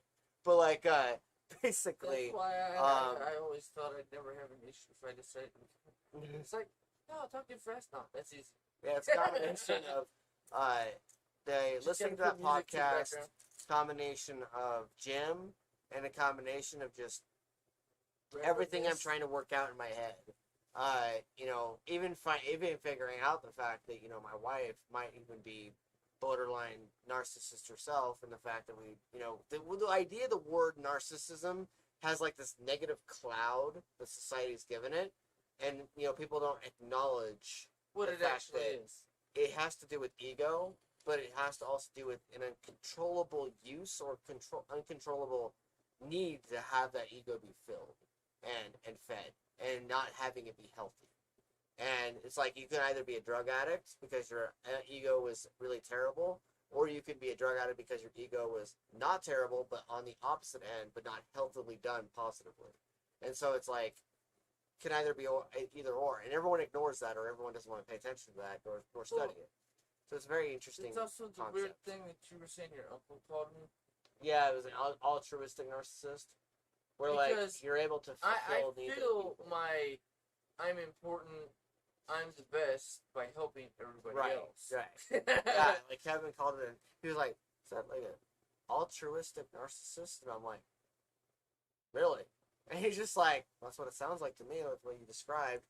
And that guy's got a fucking master's degree in psychology, so maybe he's on. Well, no, I mean when you said that, for me, it's you just describing gotta fulfill your I am badass. Yeah, fulfill your you get off on the idea of helping other people, and it makes you feel better as a person. You saying it's But it's like to the psychological, degree the of your narcissist part being you have to feed into your own ego that you're the badass, most badass person. It's like, yeah, I feed into my own ego. I'm as badass as I am because I help everybody else be badass, which proves how badass I am. We just don't have a therapist or psychotherapist that's the gym to validate this. I mean, well, So it sounds like a they theory. heard me tonight. Yeah. That's the gym thing with me with you. No, that's my narcissism. I make you look badass by me teaching you how to be badass. So I feed your narcissism by feeding my own narcissism. I mean, it's not wrong. I mean, like, I was Because telling my aunt that I have my dad who has his own ego issues, and he is, has his own form of narcissism that he will never admit to because it's in his closet, and, kept with his skeletons and lined up with all of his marital issues that he's ever had in his past. I like my skeletons though. Then you got my brother who, he has his own form of narcissism. Everybody does. He doesn't want to admit to it ever. Then you got Nico with their own form of it. And everybody in my family has a form of it. And so it's like, it's something that you never want to admit to, but yet as long as you figure out what it is and you end up acknowledging it, you're able to look at it and be like, I'm going to control you. I'm going to work you like a fucking machine. And then you fucking work it. See, that's what my psychological brain, were my teacher in high school, in my 10th and 11th grade year of high school, and a little bit of my 12th grade before I left, was like, you'd be the perfect psychiatrist and psychologist, because the way you analyze people. And what he didn't realize is, I analyze people to benefit myself, to improve me. Because if I can figure out how to help everybody else fix themselves, then they're not in my way, and then it's no longer I'm stuck at level 1. Like I was saying the other day, I'm at level 20 because I've gotten everybody up to level 10 under me, which means because I've dragged them up, and by dragging them up, it gets me up. What's even more interesting and that's what feeds into my and fascinating about this is, and guys, go on YouTube, look up Russell Brand, look up Illuminary, and then look up, there's an hour and a half video where he talks to this guy about spirituality, but he also talks to him about ego, and he talks to him about narcissism, and talks about how everyone in their childhood, everyone in their teenagehood to adulthood, every stage of your life, you get lied to, or you get put in this level of programming that tells you that being a narcissist is bad. Right, that being someone who's more in control and more attuned to themselves, because you spend all your time thinking, oh, I'm better than that other person because I know these things, right? Or I'm better than that person because I have a shiny car and they don't. Or I'm better because I got that damn promotion. Yes, that image in your head, the idea of image, the idea of what you look like. And so, like for me, for the longest time, I felt weird about putting my face on things because my level of ego was low. And my level of what I look like was low. And so it felt weird, even though I was around other people who'd be like, I love seeing myself on things. And it's because their ego was higher because they felt better about themselves. And they have that level of security. And it's that degree of narcissism of self-worth, self-love. And so that's the altruistic way of being able to be in that level, is to be able to know more of where you are mentally, emotionally, and physically, and be more in tune with it, but also be more secure with it. And it's not an easy level to attain. And I'm starting to get there. Like, I'm literally taking pictures of myself in the fucking mirror, and I usually hate doing that. Like, I usually like, I'm so like, I'm like, put my arm up and just taking pictures of myself. Us going to the gym. Yeah. I don't want to put you out there, but it's the thing that I notice certain people who have, issues with their selves. Yep. They go, because you did it at first. You went and you hid to change. Yeah, I went into the shitter to the change. spitter. That basically it was went to the stall to change. Clothes. And I let you do it for the first like 2 or 3 times, and I'm like, why do you do that? And I'm just like, because I don't feel secure. I don't feel like I was so had a 2-day low conversation, and it was a week and a half, and then I finally was just like, let me try it, and so I started trying it, and the more it worked out, the more I leveled up, the more I was just like, fuck it, let's do this, and but see, I like that. Just bringing it up, you realized it, and us talking about it got you to the next level. Yeah. Because I that's where I am badass. I know I'm badass. You're out of shape. No, I'm not. I just look out of shape. Right. Because we've talked about it on here with my disability. That's where I want everybody to be. Nico, Jose. Just a bunch of buff people. Well, no, it's everybody who thinks they're fat and ugly, or has an issue with their body in some way. Because that's even a chick thing. That's like, you were saying that, Rachel was saying about Katie to Amber that she's trying to find herself. Right. Everyone's always trying to find themselves. What do I do? Okay, what don't you like about yourself? Okay, let's talk about it. Why don't you like that part about yourself? Right. Me and you talked about that for, what was it, 2 weeks? A week and a half? Months. I mean, and then you finally got to the point where you're like, you know what, Tim's got a point, fuck it.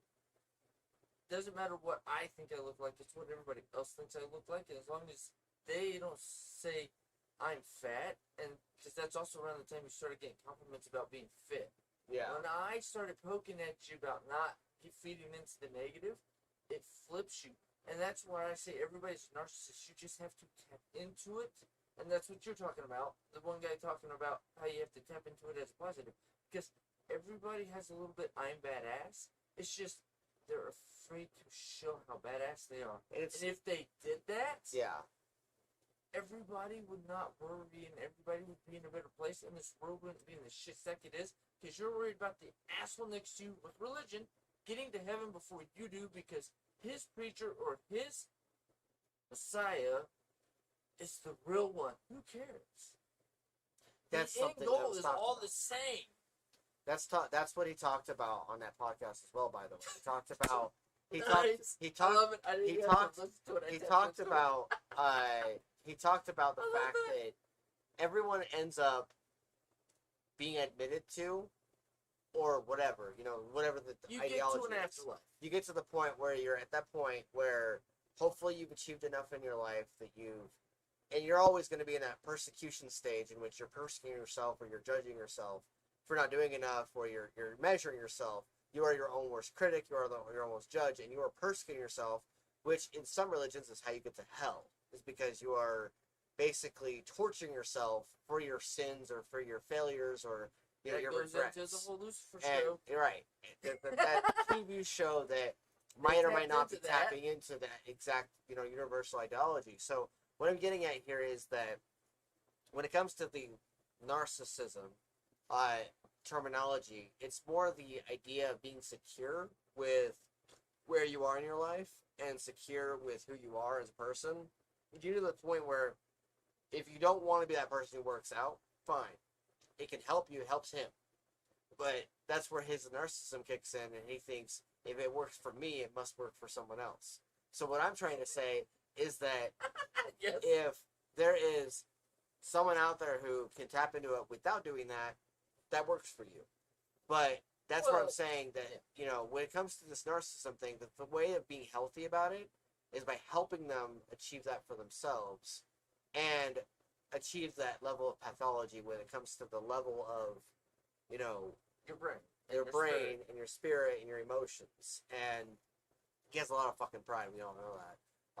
But that's basically what that podcast was about. And so I felt like I needed to highlight that. And one of the things I love about the podcast the most is that when this guy was going on and talking, I was literally walking to the gas station, walking back, and then doing other tasks that took me at least an hour to do. And I sat on the couch, and the guy, Russell's talking for about 10 minutes, 10, 15. And then after a while, the guy just starts talking because, you know, he asked him a question. Took him an hour took him an hour to finish that question. By the time I got back, I heard, and I heard them like coughing, taking deep breaths, sighing, that sort of thing. Not once did Brand ever interrupt him or talk. In fact, there was a part where people in the comments were commenting on it, on the fact that Brand has gotten himself to the point where he's so secure in his level, in everything, that he's willing to sit back and let someone else talk. He doesn't need to have that person talk. He doesn't even need to talk over them. He doesn't even need to interrupt them. He's just like, I am me, you are you, we're talking, and that's the point of this podcast. So people are learning, and so I hope they're gaining something from this. And so he sits back and he visualizes heaven, he visualizes these things that the guy's talking about, but he has enough self-control over his ego, over his emotions, over the way he is, the mentality, that he's able to do that. Whereas he goes on for like episodes about how his drug addiction and his ego addiction, because he was in love with himself, and his other addictions were to the point where he couldn't do any of that.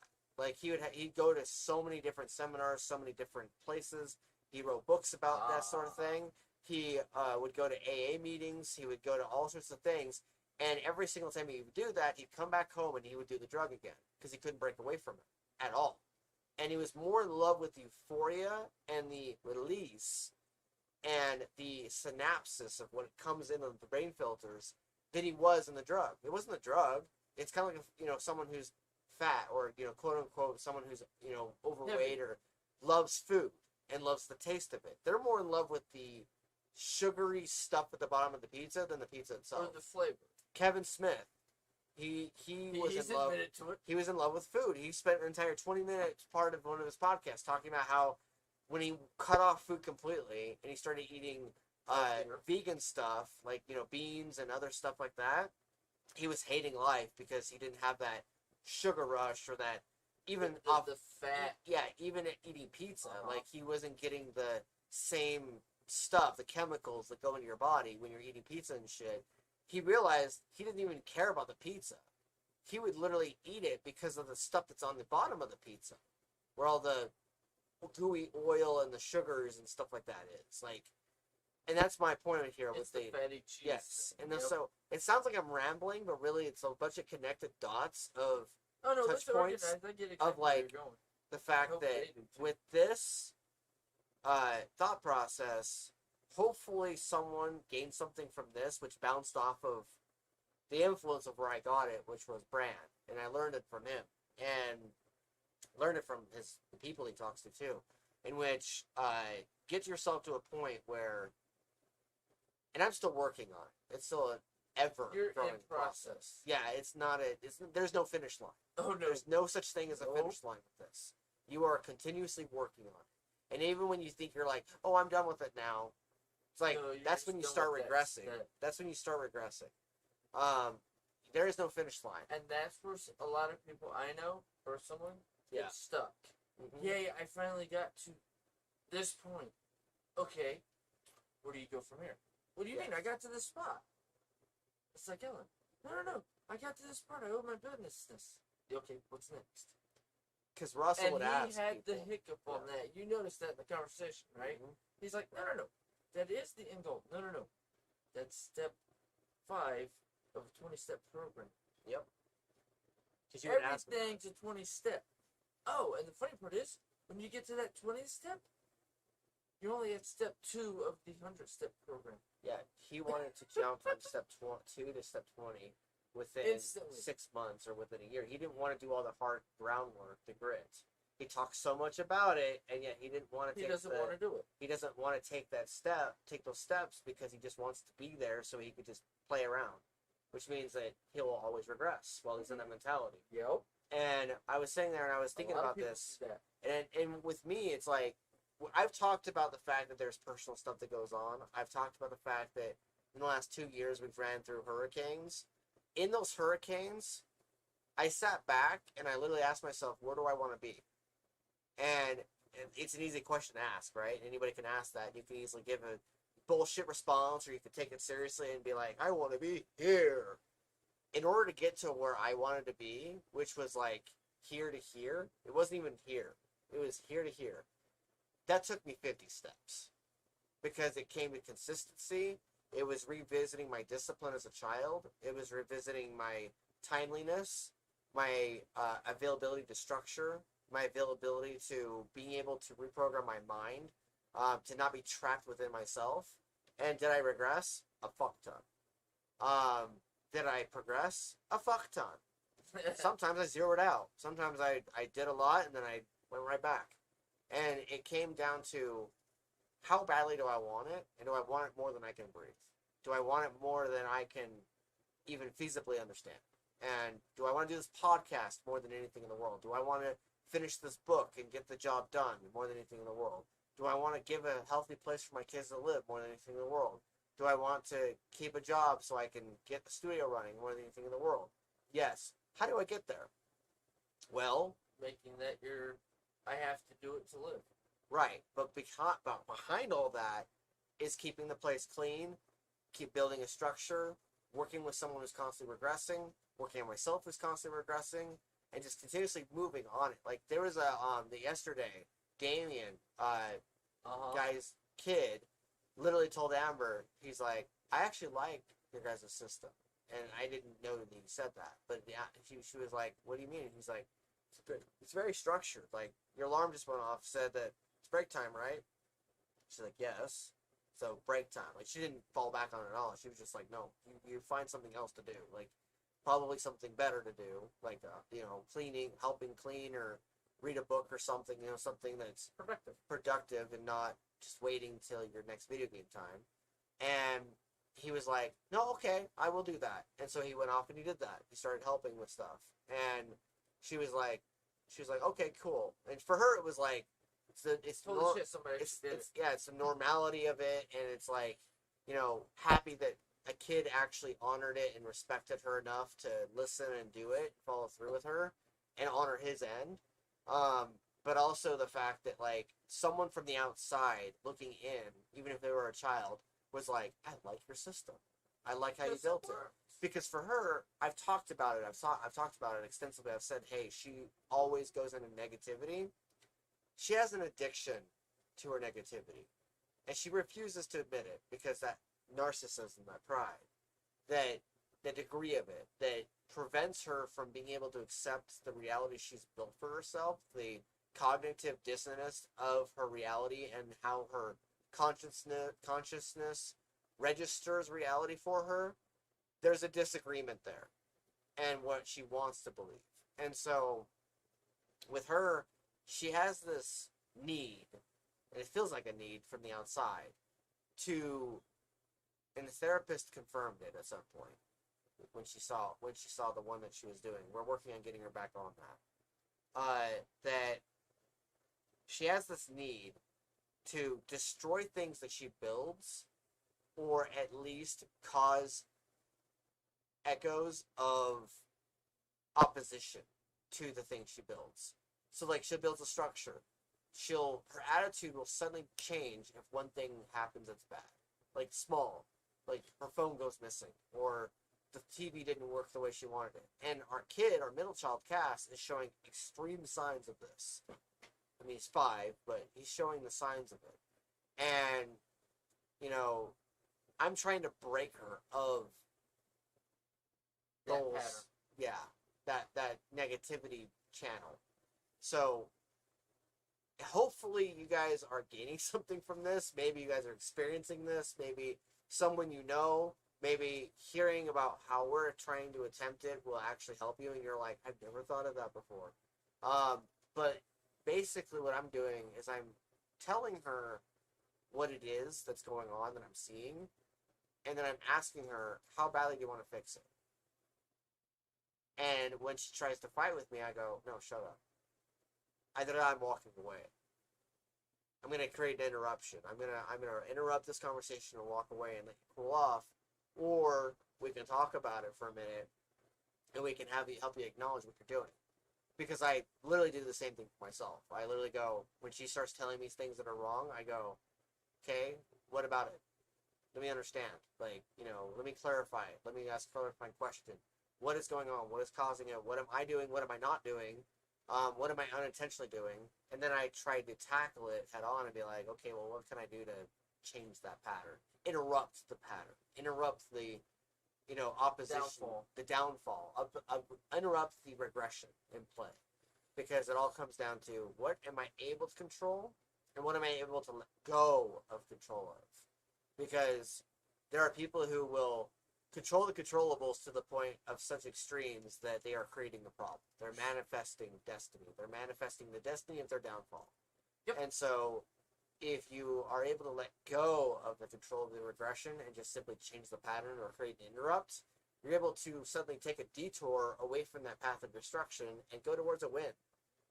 And so I've been trying to do that up here. Because I have that problem. From the third party point of view, you have to progress and listen because of that. Especially with the build a website stuff. Because you're like, but the money. I'm like, okay, just spend it. We'll make it back. Because you'll be at the next step or it'll be easier to make the money back. And getting photography gigs. Like, yeah. Brian, suddenly they just started materializing. I feel like the universe was waiting for me to take the trigger. You decided to let go of the bullshit. Yeah. To move to the next step instantly. And then suddenly it was without even having to try, it just clicked. The gigs are just materializing, and Brian was like, hey, I got this gig, but for months there was no gigs, there was nothing happening. And suddenly after I started doing it, it was like I took a thing in the game and finally did the thing. Kind of us, like, me, like, dude, you need to move to the next step, quit getting stuck. Yeah. And we had that big argument at 7. Oh, it was the... I was fired up. I think you're like, but the got you to the next step because you're like, fuck it, I'm getting past this. Yeah, and it was the one thing that I saw that moved you to the next level. I turned on Illuminary again, and I started listening to a therapist who was talking about that interruption cycle. And I suddenly was like, wait a minute, this is talking about tonight with Tim. I'm suddenly recognizing something that I'm doing right now that I shouldn't be doing. And suddenly I was like, what are we going to do about that? Bitch about it or do something? Let me go ahead and do a positive action instead of a negative one. Because it's all about choices. It's like, okay, well, would you choose to freak out or would you choose to find a way to fix it, find a workaround? You could choose to freak out on the child or you could choose to find a way to console them. You can choose to, use your negative habits that turned you into the negative person you are today. Or you can turn that around and become a positive habit and help the child understand a different solution. Because the child only knows what you know. Well, it's the... You show them what you know. God damn it, I can't do anything. I'm a shitty parent. Right. Stop. Rewind. It's the write down the shitty one or do whatever you gotta do to get out of your head and say the exact opposite. I'm an awesome parent. I can do anything and I will help my kid be awesome and badass. I heard a certain person that was an Amber walk through the door and tell her kid that she was a shitty person and she was this and that and this and that. And then she started telling him that. He immediately started disagreeing with her and then she started fighting him about it. And then I would snap my finger and she was just like she looked over and I was like, nope, no you're not. And she just looked at me and goes, and then I'm like, no, don't go there. And she's just like, go where? And I'm like, I'm going to snap my finger again. Listen to your kid. I'm going to walk away. I'm like, and she's like, what do you mean? I'm like, listen to your kid. Listen to Damien on what he's telling you. Listen to him. Let him interrupt your cycle. I'm walking away. And then afterwards, she thanked me. She was just like, by the way, I did not expect you to react like that. And I'm like, what do you mean? She's like, anytime Alan has a problem with me or anytime Alan has any issues, all he does is yell at me. And I'm like, that's a problem. All he's doing is reacting in anger. So he's showing you anger and you're showing anger back. You guys are communicating with rage, which is not a communicative thing. You're just doing the acting part. You're not actually it's a negative emotion you're communicating with. And so I told her, I was like, well, what I did with my kids. was I let Damien tell you that you're wrong. And I let Damien interrupt your process because that's your child. And I snapped my fingers, told you you're wrong, and then said, listen to your child. And then I've been using Damien to try and reinforce positive attitude. Because today I told Damien, I said, what I need you to do. I didn't tell Mel. I didn't tell Alan. They're adults, and they're going to reject it anyway. They're bold, they're egotistical, they're narcissistic, and they're very, very, very addicted to their own anger and their own negativity. So I was just like, it's gonna be like telling a drug addict not to do drugs. They're just gonna be like, they're gonna have pot anymore. Yeah, they're gonna get mad, or they're gonna just do it anyway and say fuck you to this. They're gonna think you're part of the system, even though you have nothing to do with the system. Right. But like basically, so I basically told Damien, I said, what I need you to do is I need you to step up really big. As a big boy, the way that you know how to do. And I need you to step up and help your parents and be the biggest support system they can ever have. Because that's what they need right now. They need reinforcement of what they've already taught you that's positive. Of everything you know that's positive. Anything you know that's positive that you've been showing Amber and everybody else, do that. Be the big brother. Be the big help. I've seen the humanity in you come out during this entire thing. And he was like, okay. He's like, Thank you, Thomas. Then he gave me a high five. He was like, high five. And I'm like, hell yeah. And I tapped his fat hand, and I was like, hell yeah, high five. Now go do your thing. And then Mel just kind of looked over me like dumbfounded, like her mouth was half parched, and she was like, what the fuck? Like, she didn't expect that. Like, all she knows this entire time, the last couple days, is anger, fear, extreme paranoia. And just rage. That's all she's registering right now. Because that's what her mind needs. It needs to fixate on it and make her angrier so that she can channel herself further through it. She thinks the anger will give her the power to fight and move on. It's like, no, you have to let go of the anger so that way you can move on. If you don't, you're going to be stuck in the same situation you are when you get to the next place you get to. Yeah, because she's addicted to it. She needs it. And so is Alan. Yes. And so is Amber, and so is a lot of people I know. Yes. And I've been trying to help them flip that and turn it around. And like me and you talk about all the time. Yeah, like you were talking to me about for weeks and months, and why I've been struggling with, because I knew a lot of this stuff before in my own way, and then I learned it from professionals, and I learned it from a podcaster guy who was an actor. You saw something, and then I went and looked at it, and saw you reflecting that back. That energy back and that wisdom back, and then suddenly I was like, click. And then suddenly I was creating something in my own head. And so it's just like, it's just awesome to be able to see that, because I was having trouble with it. A lot of trouble. And as you know, I have control issues. And as you know, I have extreme, I have my own vices. Yep. Like everyone. We all do. And so it's just like, my vices is my puffing, e-cigarette or regular cigarette. And I admit that. And I've been doing what I can to deal with everything going on. And it's being a father, being a husband, trying to be working towards having my studio, working towards having a website, working towards more consistency when it comes to expressing myself in the written word. But you were getting held up on certain things that were happening in your life. It's like, no. You gotta let life happen and try to work around the bullshit. Getting a steady placeholder job that comes with a good insurance. Well, it's get the steady job, because 90% of it comes with insurance, but it's you gotta do it. Insurance to the point where we don't have to worry too much about how much we spend. Well, no, I understand that, but the thing is, with 90% of the jobs, if you work 40 hours a week, which is hard at most places right now, because most places are, no, we're getting so many people applying, everybody's getting part-time. It's like, I need full-time. Why? I have a wife and family, I need the insurance. Because 90% of the places give you insurance. They take part of your check, but you just look at it, you go with what you can get, and you keep trucking. Yeah. Okay, I can only do this one for now because where the market is, or because everybody has too many interviews, I can't get the job at the place I want, so I get the one I can get, run with it, kick ass, show everybody I'm a badass, get the insurance because now they give me the 40 hours because they show how badass I am, and then next step, now I have insurance. Yeah. It's that first 90 days thing. If you can show them you're a badass and can kick ass at a part-time, and then you talk to them about upping your hours, by the time you get to the 90 days keep or kick, you'll be the best employee, you'll have full-time, you'll get the insurance, and it's not going to be a stress because it'll just fall in the line. Yeah. Because everything rolls downhill, but the funny part is, what's rolling downhill is the bad shit while you're climbing up the hill. You climbing up the hill is basically you on a pile of gravel shoving the bad shit down while you're getting to the top of the mountain. At least that's the imagery in my head.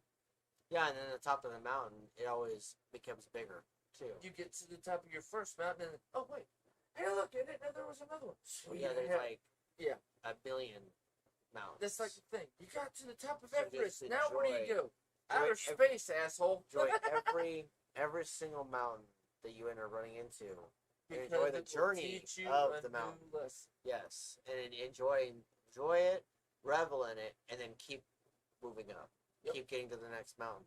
Eventually, the mountains all start to look the same, but you still go through it. Well, eventually, it's no longer mountains, it's just steps. Yes. Yeah. And after it's steps, you're just literally walking up a bullshit incline that's not It's even like- a real incline. It's like, And everyone else is like struggling and sweating, and you're just like, this is easy. Come on, guys, let me show Just you keep how walking to do up. it. Well, no, it's the, like, Kirk's said, you gotta become a, become a teacher. Show people how to do it. Become the, what's the word he uses? Oh, I'm trying to remember. I've taken a few of his courses, so it's the word. mastermind. No. What you're becoming by teaching people, like, vision boards Mentor. and mentor. That's the word. Thank you. Becoming a mentor, but for me, it's like, no, well, being a mentor, okay, that's the word he uses, but for me, it's just teaching people what you know. I mean, we're doing that right now, Yep. and because it'll be on YouTube, and for mine, if it actually records and stays on Twitch, it'll be on Twitch. Yep. It'll also be on my website. Yeah.